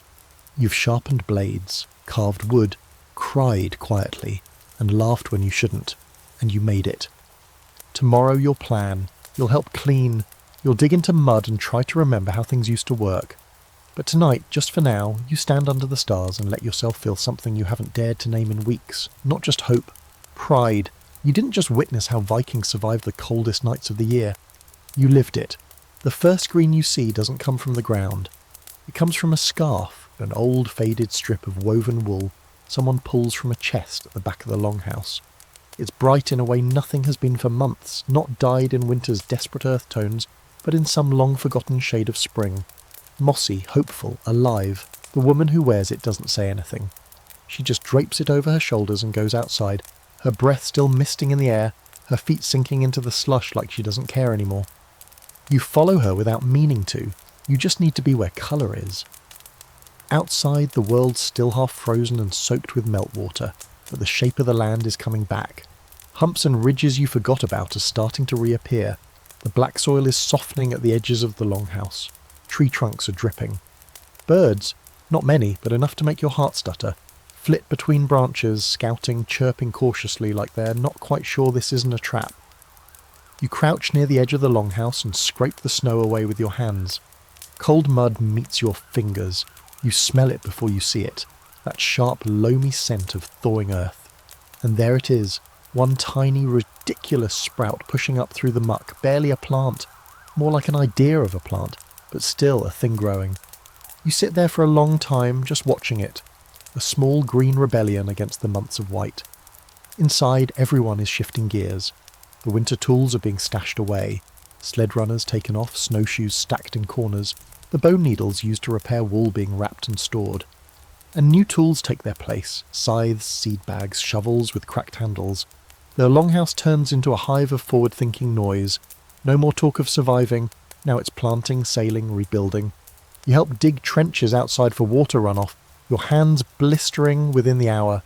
You scrape ice from the garden bed beside the house, where someone plans to try growing onions again despite last year's disappointment. The soil resists at first, but then reluctantly yields. Historical fact, Viking settlements, especially in places like Iceland or Greenland, relied heavily on these brief growing seasons. Every moment of thaw mattered. They planted barley and oats, grew leeks and cabbage, and kept herb gardens near their homes. Crops weren't just food, they were proof of planning, cooperation, and a kind of stubborn optimism. You didn't farm here unless you believed the earth would give back. But spring was risky, too much sun too soon and the melt would flood the valley. Too little and the soil wouldn't loosen in time. You needed balance, you needed the weather to listen and the gods to notice. So people hedged their bets. Offerings begin again, not dramatic sacrifices, just quiet tokens, a slice of bread buried at the forest's edge, a carved figure placed in a tree hollow, a whispered prayer spoken into the wind. You catch one man placing a feather into the garden soil, pressing it down with a reverent thumb before covering it in mud. You don't ask what it means. It probably means everything. That night, the longhouse is full of smoke again, but this time from cleaning, not cooking. They burn old hay, clear ashes from the hearth, toss out winter garbage that even the goats won't touch. One child runs out gagging after finding something unholy in the back corner. No one's sure what it was, probably something that used to be food. And then there's the light. Each day it lingers a little longer. What was once a 2-hour blink of grey has become something almost resembling sunshine. The glow stretches across the floor at strange angles, illuminating parts of the house that haven't seen real brightness in months. Dust dances in the beams. You find yourself staring at it like it's sacred. There's a new ritual too, though no one calls it that. In the early evening, people just stand outside. They don't talk, they don't work. They just stand facing the horizon, letting the light soak into their faces. You join them, breath fogging, shoulders aching, eyes half closed. The light feels like forgiveness. Quirky fact of the day. Norse mythology includes a concept called lifthrasir, a kind of life thirst or burning desire to live. In some sagas, after Ragnarok, the end of the world, 2 humans survive by hiding in a forest, feeding on dew and clinging to hope. And from them the world begins again. That's what spring feels like here. Not a continuation, a restart. Life returning after the end. There's still snow, sure. Still hunger. Still work ahead that'll break your back and blister your hands. But the wait is over. The dark has passed. The wolves are quieter now. The spirits, soothed by the season, return to their places in the trees and lakes and under the eaves. And you're lighter. Not just because the air is warmer, but because you made it through. You step outside one last time before bed. The sky is wide and blue-grey, streaked with the ghost of sunset. A bird sings, not a sad bird, not one begging for warmth. A confident bird telling the world it's time to wake up. You can't see it, but you believe it's out there, puffed up on a branch, proud and smug.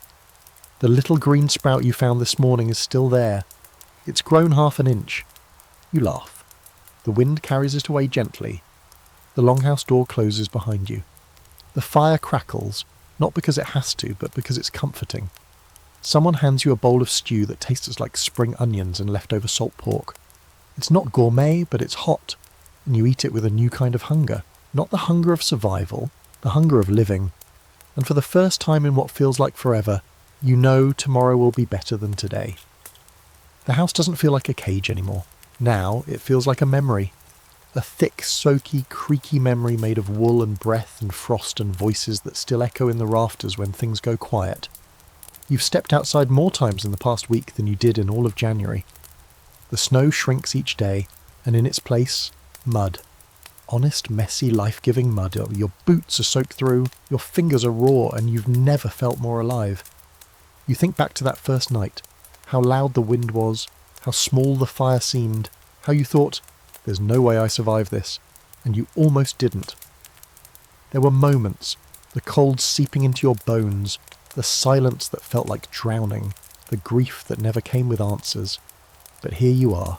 You remember the song sung in the dark, the heat of shared laughter, the sting of melted snow slipping down your collar during chores you didn't ask for.